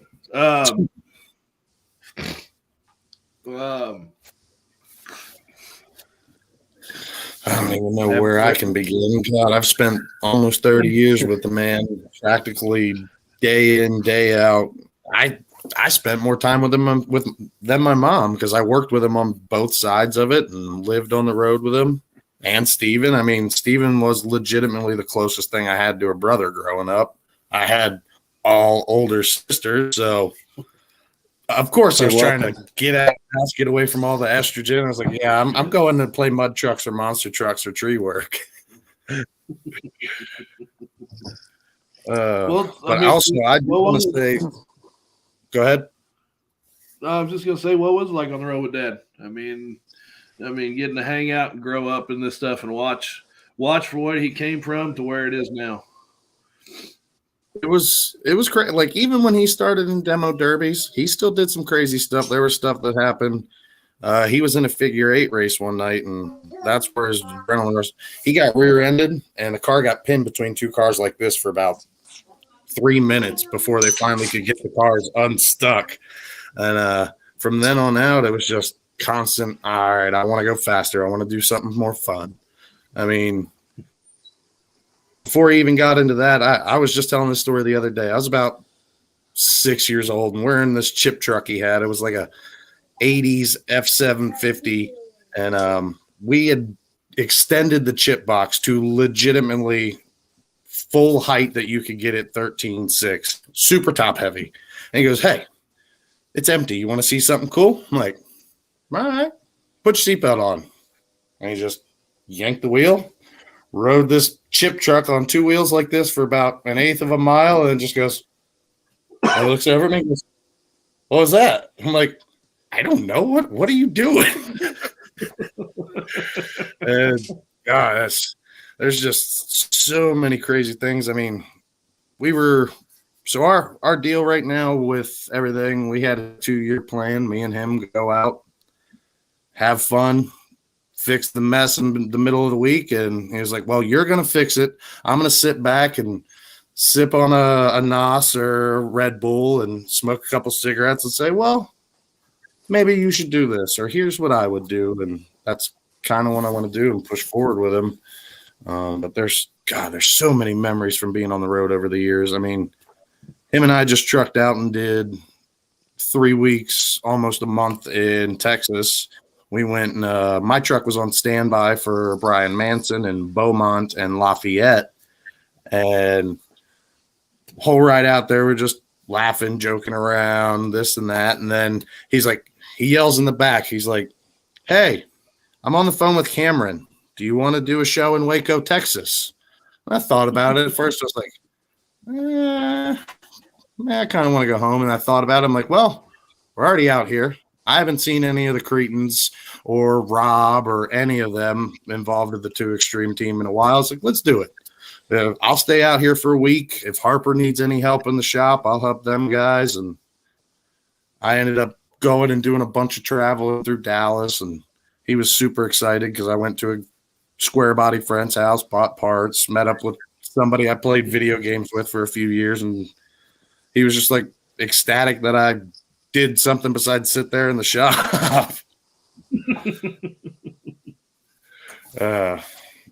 Man, it's growing up from starting out with Corey Snyder and Steven and Michael and the Vodders, everybody right in this DMV area. We all grew up together, and they watched me grow up from being the shithead little kid that didn't want to do anything to being on the road. And then for a while, I was burnt out on it. I took first quarter off for probably four winters, and I just didn't want to do it.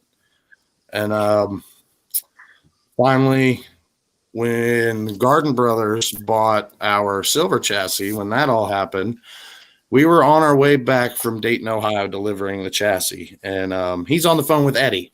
Mid-sentence, he's like, "Well, there's talks about selling all of it, and I'm considering it." And he was mid-sentence. I cut him off. I said, "I still have not got to whoop your ass in racing, so no, you're not selling anything else." And he looked over at me and goes, "How many spark plugs you want, and which side of the block you want me to take them off of?"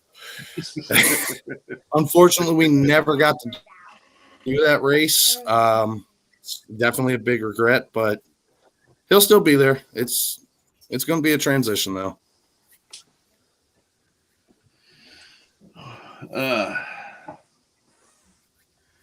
Yeah, my sister's here as well. Well, let her jump in here.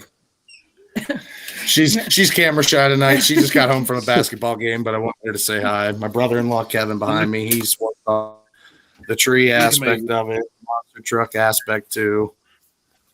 Well, this ain't a monster truck show. This is a Tim Mente show. So come on, say what you got to say. Is that a shit? The infamous butt crack.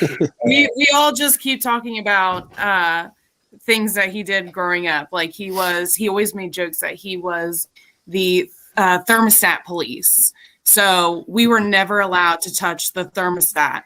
And if we did at all, he would come in and get so mad that somebody either turned it up or down because he had to have control over it. Granted, there was 5 or 6 of us kids in the house at that time, so yeah, he had rights to that.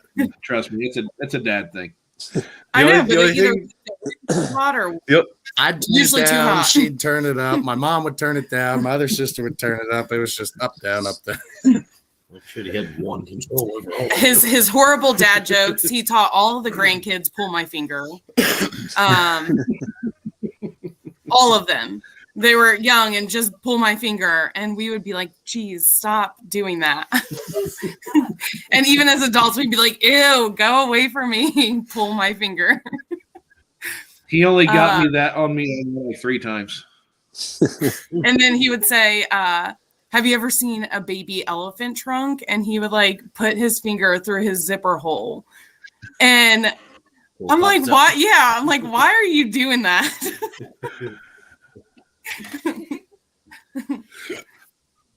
Oh, I've done that one. Now I don't feel so odd. You should feel closer to him, doesn't it, Cam? Yeah, we were peas in a pod, damn it.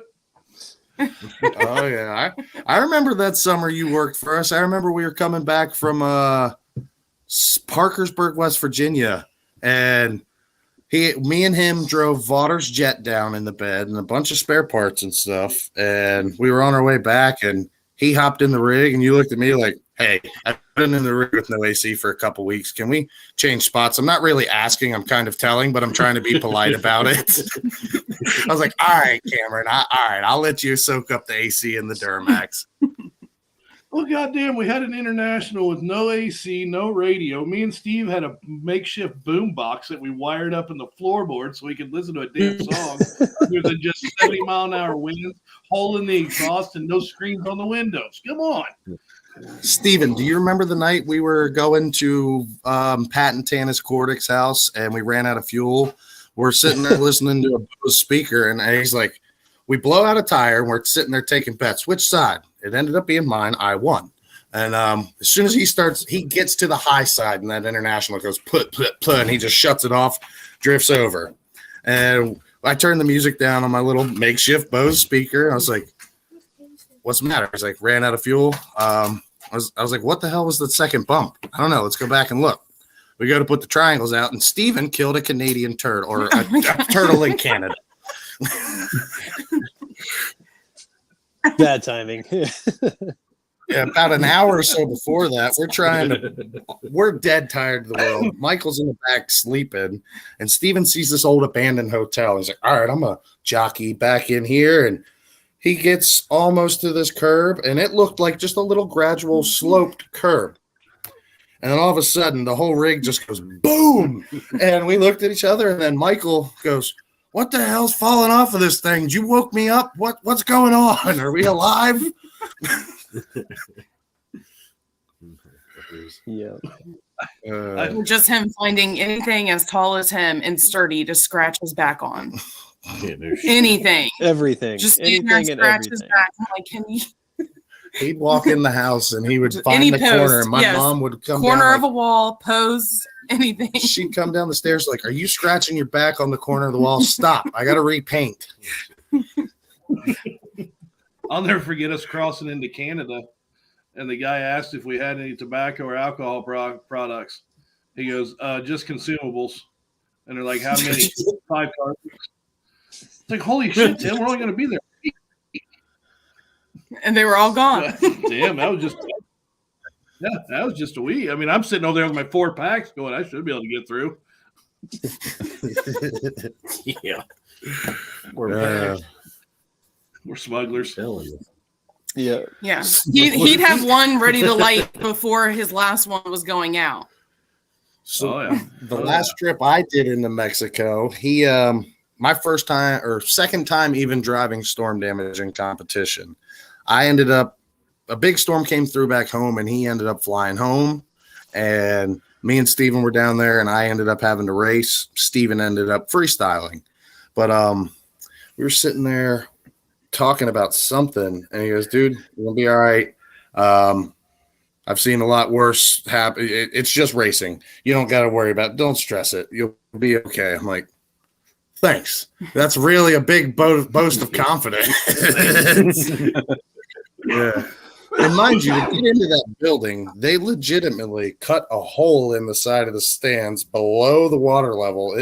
It was crazy. It's a whole different world down there. Steven and Cam know that. They did the same thing in Topeka. Yep. Yeah, it was Tampico. Yeah, they knocked a hole in the wall and dirt it over the bleachers to the floor. With equipment that doesn't they work. didn't rope it off. So when we drove trucks in and out, people are standing right there. Yeah. So you're saying in Mexico it's safety third? The safety They doesn't didn't put come it up. that high. Yeah, they didn't put. They just, Yeah. it just wasn't mentioned. It just wasn't mentioned. It was a conversation you didn't have. That's the small print and more on the bottom page there. That's It the was subject definitely a of- learning Yep. experience. Okay, so Cheech just sent me a message here. I'm supposed to ask you guys about shoelaces or something. What's this whole thing with shoelaces? He's the only tree man in the world that can tie just about any knot, but couldn't Not his ever shoes. tire his damn shoes. Put a fucking My belt mom on. got sick of it after a while, and she bought him some slip-ons. And for the past few months, that's what he was rocking. They would just dangle and flop as he walked because they were never tied. He's the only person that had slip-on high tops. Hey, I got slip-on boots right out here, Cameron. That's not fair. Yeah, but his had laces. Fair enough. His did too. They were just dragging aside the boot. Oh man. Oh. That's how you knew he was coming, because you hear that boot drag. You knew who it was. Slimy. And I would just like to point out, I did multiple shows where Steve's ass crack was out just as much as Tim's. That's why in the business they were called Team Ass Crack for years. Mm-hmm. Hey, Steven wore a belt, though. That's the difference. Steven can wear a belt that's and the would. problem. That's the problem. Like, Steve, how's your fucking ass crack as big as Tim's? With that fucking high-rise ass crack. We used to joke that it just keeps going up his back, but Yeah. it just doesn't stop because no matter what, it always showed. That's what pulled his hairline back. Hey. I've been balding since 15. I don't want to hear that. That's rude. Just want to pop in here and give a huge shout out to Mike Hawkins up in the chat here. He's been very instrumental with Tim, and was very integral in getting the truck up to Gaithersburg this past weekend. So huge shout out to Mike Hawkins. What a great dude. Okay, question for Trey Myers says, ask Steve about the steak dinner deal he had with Trey. Oh my! So basically, Tim swore that Oh, Trey and I had a deal. Every time I roll over, Trey would take me out and get a nice hot dinner, a nice steak dinner, and you go enjoy some other things, But we'd go to a show, and I'd roll over. I see what you're doing, just getting yourself ready for that steak, aren't you? Because he knew Tim was going to pay him to make that money, so we had our own little system. He thought.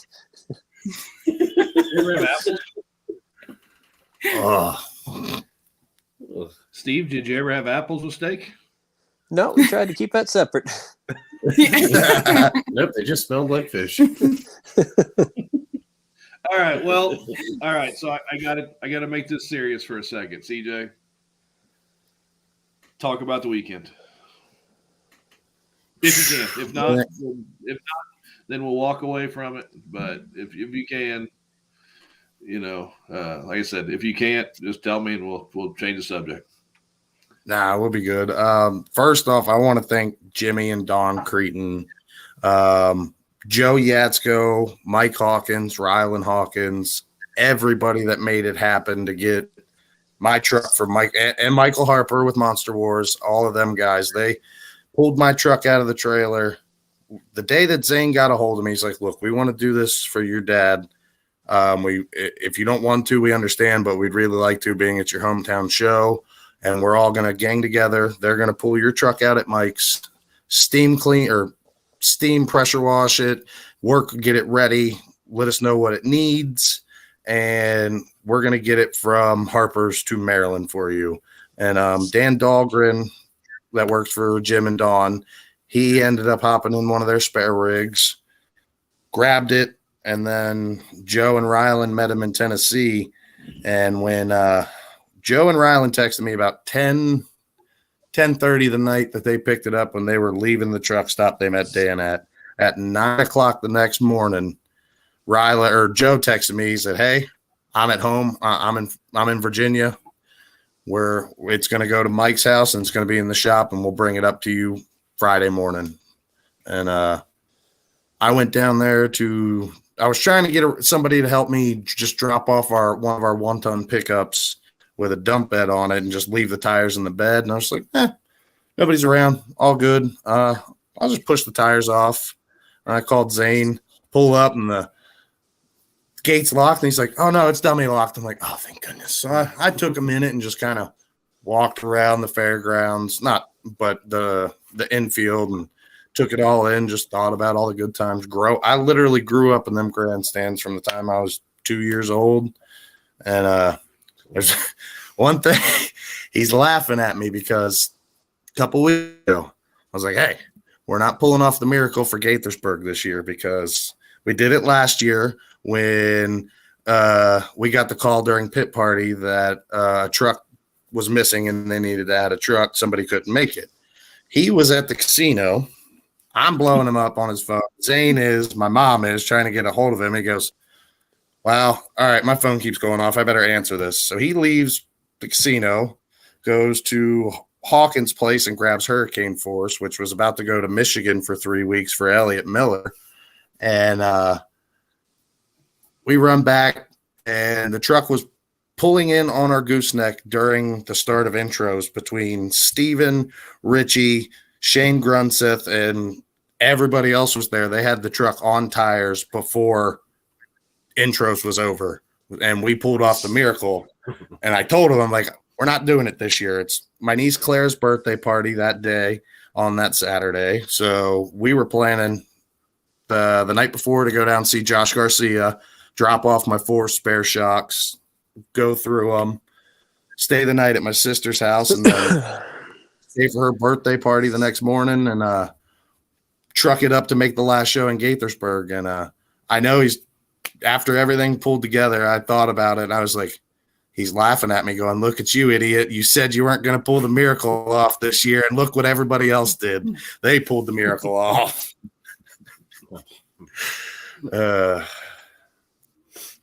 Yes, you did. You did. Last thing I said to the man, and I'll always cherish this because it was a joke, him being his smart ass self. I walk in the house after they finished the electric to the shop that day, and he told me for months, "I'll be ecstatic when my shop is lit up on its own."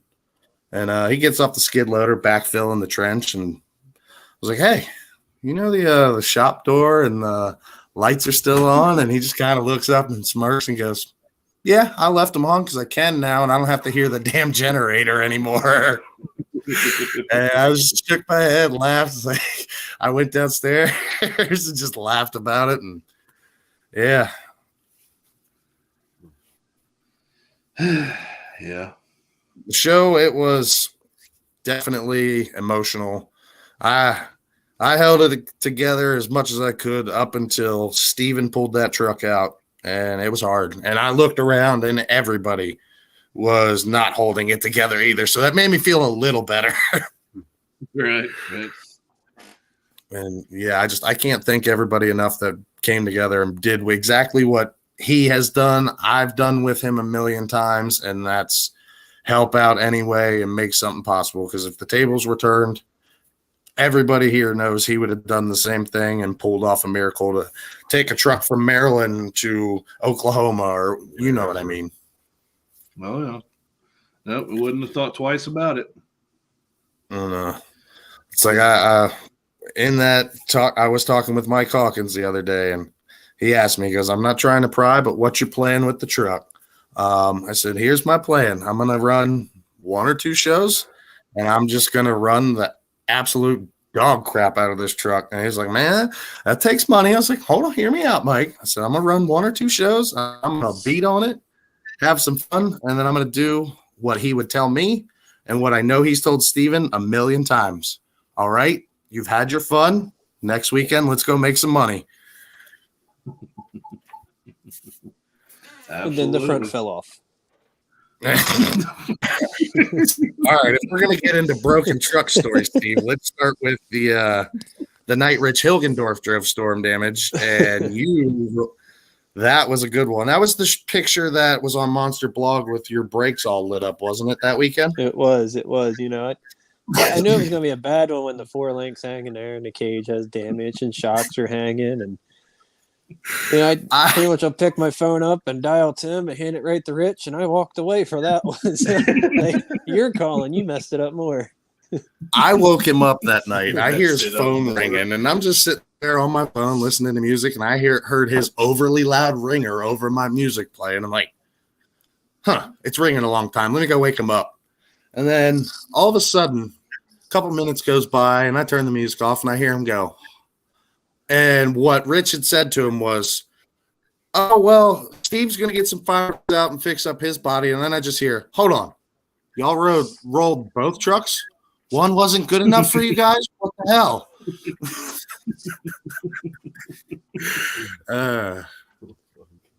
Even you got a fell off story too. That was hilarious. So we're in yeah, it is. It's a good one. We're in Minneapolis, Minnesota, and John Killinger goes out there and just airs this truck out. It's like, man, that looks good, and comes down. There's the 4-link shot or the 4-link bracket land on the ground, and things aren't pretty, you know. Like, well, that sucks. So, you know, I'm strapping in, getting ready, and go what I thought. Did a decent freestyle, and next thing I know, I open my eyes, and the front axle's pointing one way, the truck's pointing the other way, and there's a bunch of parts between this point and that point. And you know, I didn't even get the chance to call Tim, and he texted Courtney with Jim Burns, and you know, her first response is, you know, it's not his fault. Like, well, that's great, you know. So he calls me, I don't know, 4:00 the next morning. It felt like, so we've been up all night, and of course I wake up, try to play it off like I've been up working, you know. And how bad is it? Well, they brought 2 buckets full of parts over and dumped them beside the chassis of the truck. You know, it's pretty bad, you know. Well, send me pictures. So, yeah. So I send him pictures, and he calls me back. And, well, that's really not that bad, you know. But like I said, you know, it didn't matter how tore up that truck was, man. Just put it back together, you know. And I'd find that cool picture and send it to him, and that whole attitude would change, you know. But it's it was definitely good times, you know. Got a good story here from Kyle Seesaw, kind of similar. It says, broken truck stories. First weekend out in Houston 2020, replacing the front housing in Steven's truck. Tim looks at me and goes, sure you want to do this for the next 3 months? Yeah. That's we get the trailer loaded up for first quarter, and let's take 2 housings. Like, no one needs 2 housings in first quarter. Well, sure as shit, you know, second weekend out, there's the second housing. So it's a good thing we did carry them, but he just kind of looks at me, you know, once again, he just shakes his head. Whatever, dumbass, let's go get it to work. But, you know, he was always one. It's not trash either. Don't take that housing and throw it away. We're going to fix that. And that's what we did. You know, we cut it apart and put a new flange on her, and now we got another spare. I don't care if the bottom 4-link back.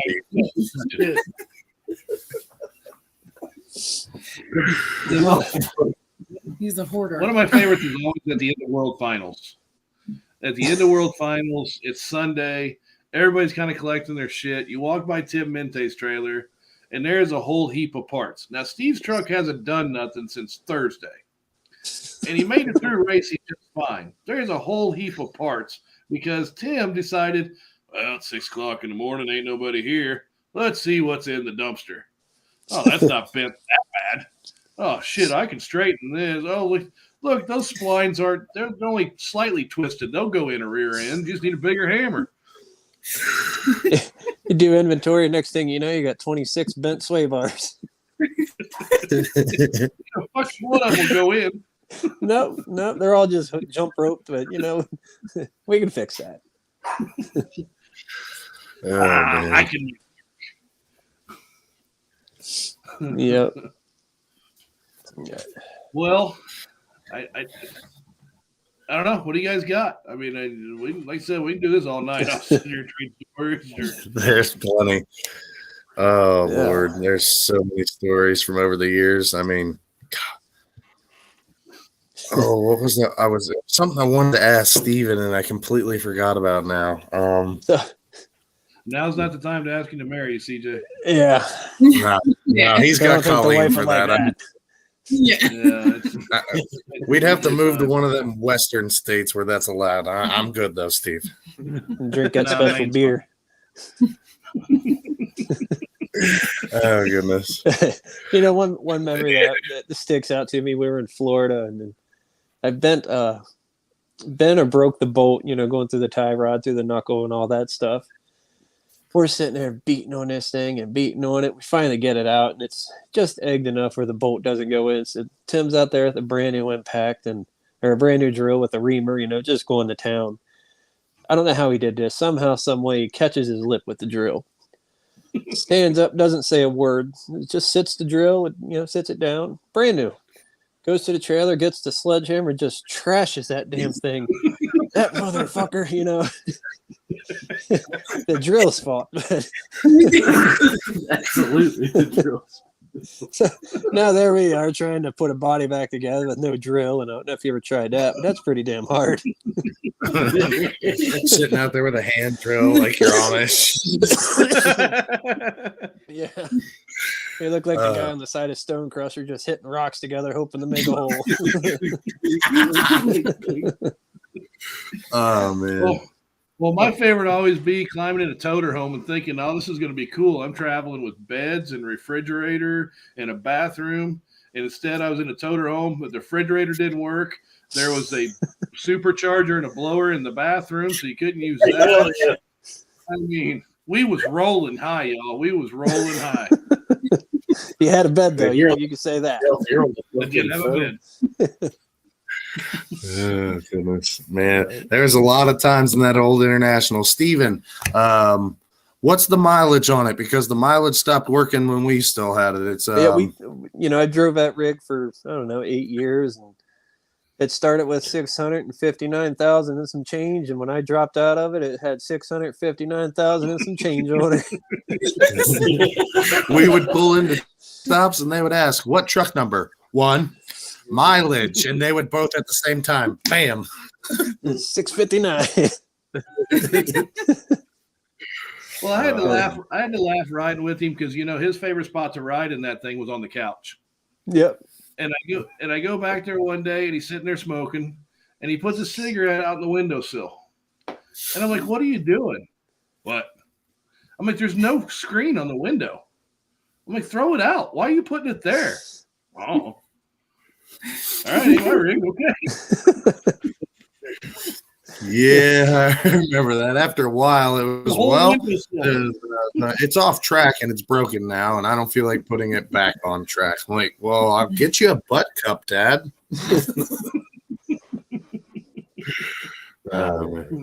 Yeah. Oh, shit. I remember coming home from a show, we're cruising in the middle of the night, and all of a sudden I hear his boom and look back, here's just sparks showering out from under this trailer, blew a tire. Like, "Tim, what do you want me to do? We're, 2-3 hours away from home." He doesn't even get out of the bunk and look. He just pokes his head up. "Got 17 more back there. Let's just go." So the whole time we're driving, there's a spark shooting out from under this trailer, just waiting on that next one to let loose. Oh, that made me think of the trip back from Mexico. You remember that trip, Steve? The trip that didn't want to end? Yep. Yeah, lugs broke off on the lug studs broke off on the drive tandem on the tractor, and I'm walking down this road looking for this tire, and like right on the other side of this fence is this just swamp you don't want to go in, because I've seen these these history shows. And I keep telling myself, like, your son of a bitch is over this fence. That tire's staying. He's buying a new tire, rim, and everything. But by that point, I find this tire, as we here comes Joe Yatsko, and we throw the tire in there, go up to the tractor, and we're looking, and it just somehow, some way, it comes up. Well, let's just chain the axle to the frame and let's roll down the road. So, needless to say, 12 hours later, the mechanic finally shows up after we got bored and tore the rig apart. But it was one of those days, man. Just could not get home. You're in Mexico for 3 months or whatever it is, and here you are on the way home, and now you're on the side of the road for 12 hours, and life just sucked. But we all made the best of it, and those are the times we remember. Man, that was God, I hope not.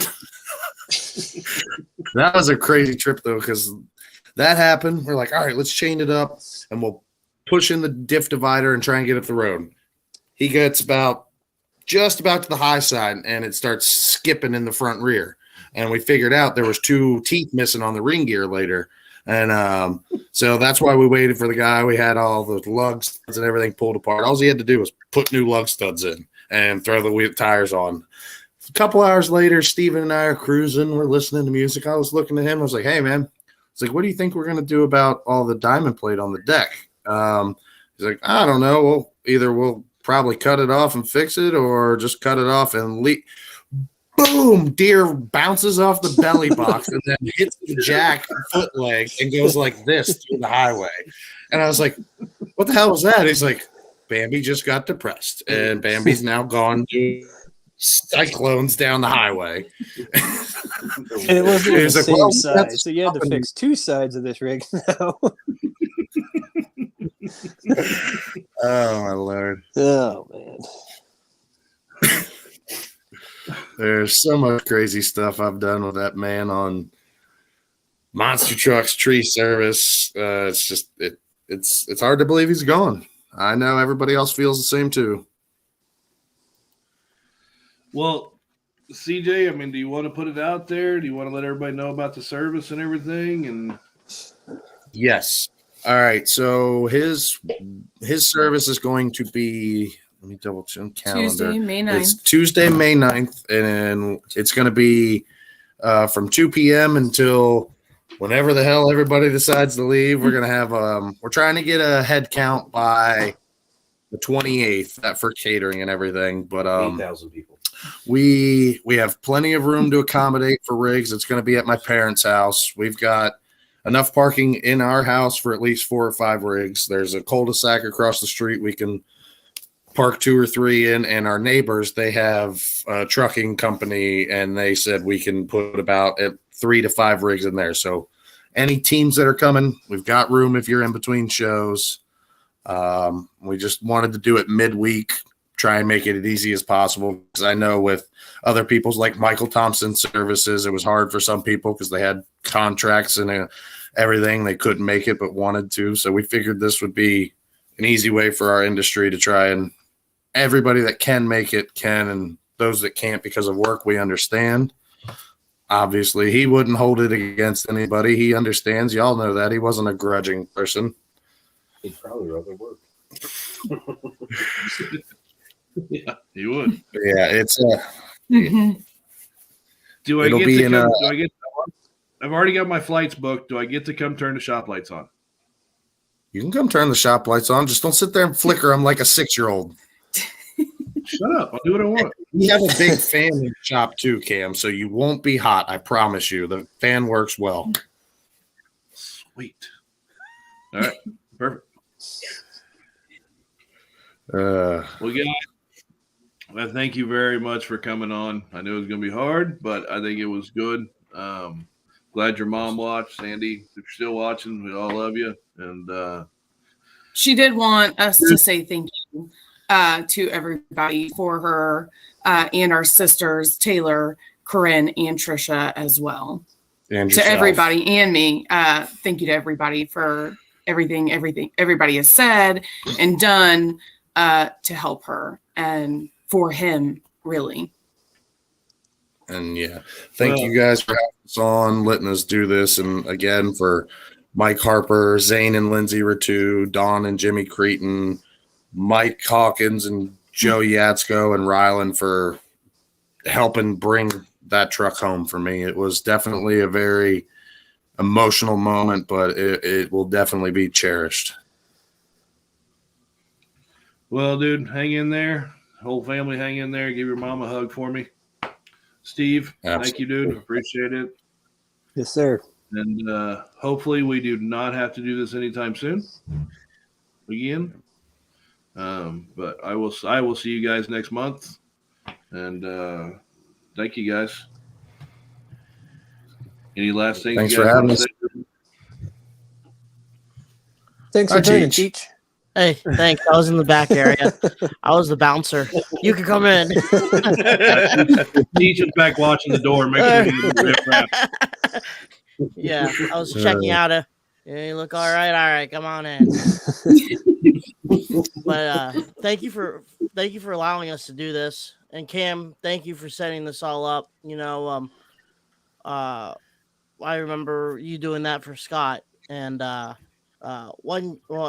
cool thing is CJ, let you know there's a friend of mine that was doing a artwork, and he's almost done with it, but it shows like kind of a heavenly set, and it shows Tim's truck and Scott's truck doing sky wheelies. In the background, you see Jesse Berge's playing for keeps, and a couple other trucks that people have, went on the other side. And it was his version of like some of the wrestlers back in the day, kind of did the wrestling ring deal where, you see Macho Man against the Ultimate Warrior type, scenario type deal. You have wrestling fans on here, but it was kind of like that. So I don't know where he's at right now with it, but his ideas was pretty cool, and hopefully you'll get it done and we'll send it to you. And man, what an awesome experience! Like I said, he talked to me when I was track crewing, and I was just, when you guys are rocking the old Taurus 3 truck and the new Storm Damage, I was just a fan. I love the sport and stuff like that. And he talked to me like he knew me for 20 years. And like I said, when we were hanging out at Hagerstown, he drove around in that white truck. I don't even think he got out of that truck. He just kept on driving around like he was a manager at he was a manager at Hagerstown Speedway. And, he's just going around driving but he talked and helped and picked people's minds and stuff like that. And when Mikey had his engine issue going on, he was there too. So, and then remember, okay, so here's a story last year. Steven, you told me about that donut shop. Yep. And I told Tim about that. I told Tim about that, and he just looked at me and he goes, "Hold on. That's some good damn stuff right there." That's all he said to me. He's like, "If you need a donut, get a donut." And I was like, "All right, Tim, I'll get one." And that was a pretty cool joint where the hours and stuff like that is. And man, it's good to see. I don't know if it's too early to ask CJ, but what's the future plans? I know you posted about a Suburban truck that you and dad planned on doing and stuff like that, but we had some fans just wanted to be curious on the future of you and the Storm Damage truck. So as of now, I'm still trying to push forward with every commitment we had. I have a show April 29th and 30th for Tyler Wind at his vineyard. Tyler has the Walking Tall truck, Maxie Brodus's old truck. I've got a couple for Overdrive Monster Tour. I've got one or two for Elliot, a couple for Renegade, and a few more for Jimmy and Dawn too. So I'm just trying to push forward and continue on doing what he would want me to do, and that's play the double duty, do tree work, and do the monsters. I mean, today I went and did a tree estimate by myself for the first time, so it's But Sandy, go ahead I'm and just pull that one off.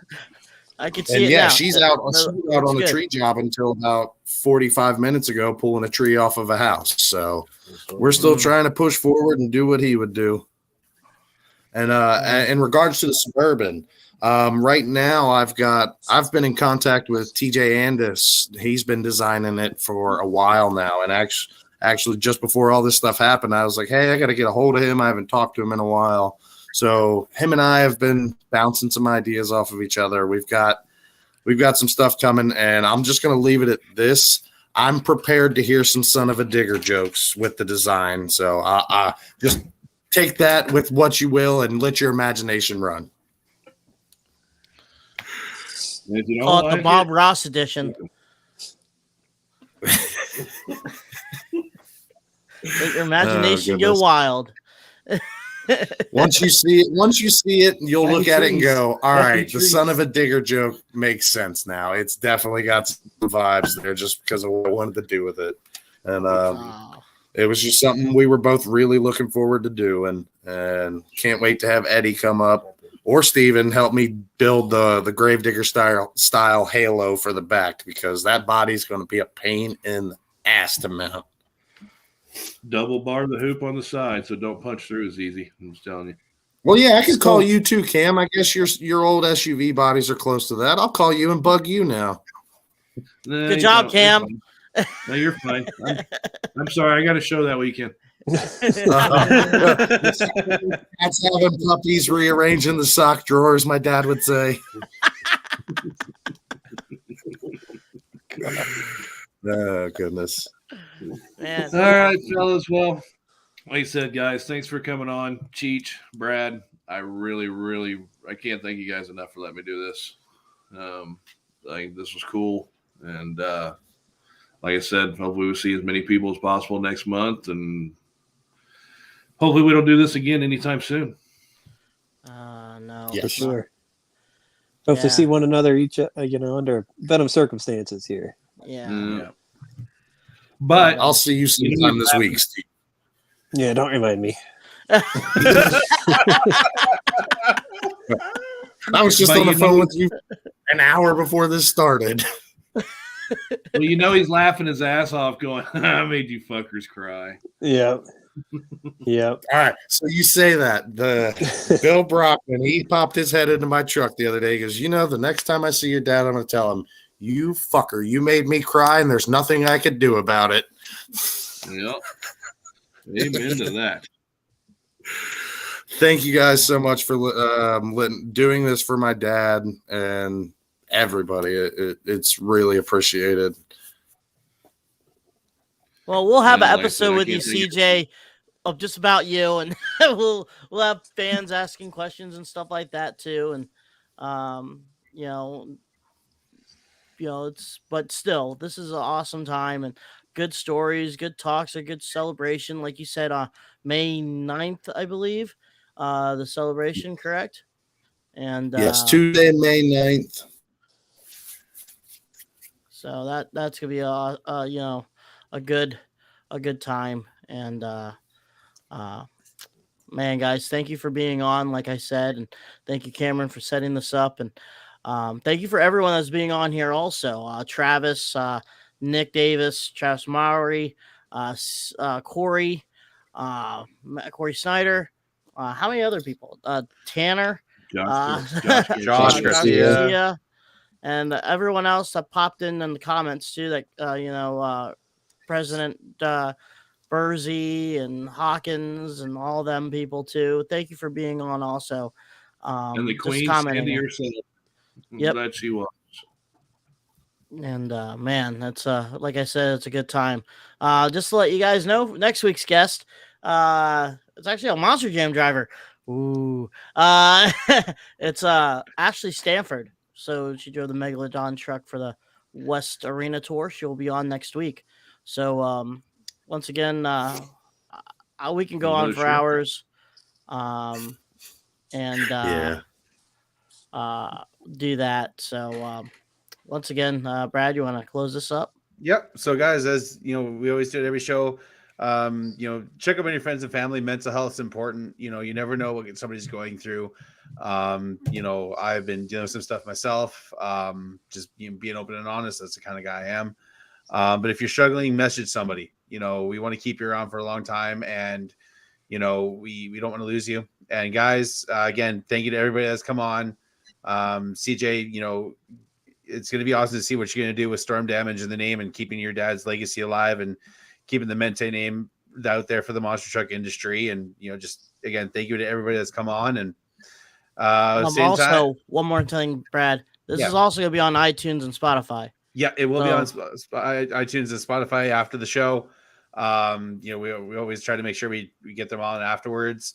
Yeah, guys, just thank you for all the love and support, and go get yourself some merch.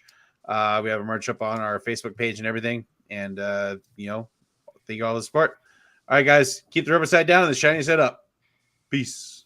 Bye. Thank you, guys. See you guys. Thank you. See you guys. Thank you.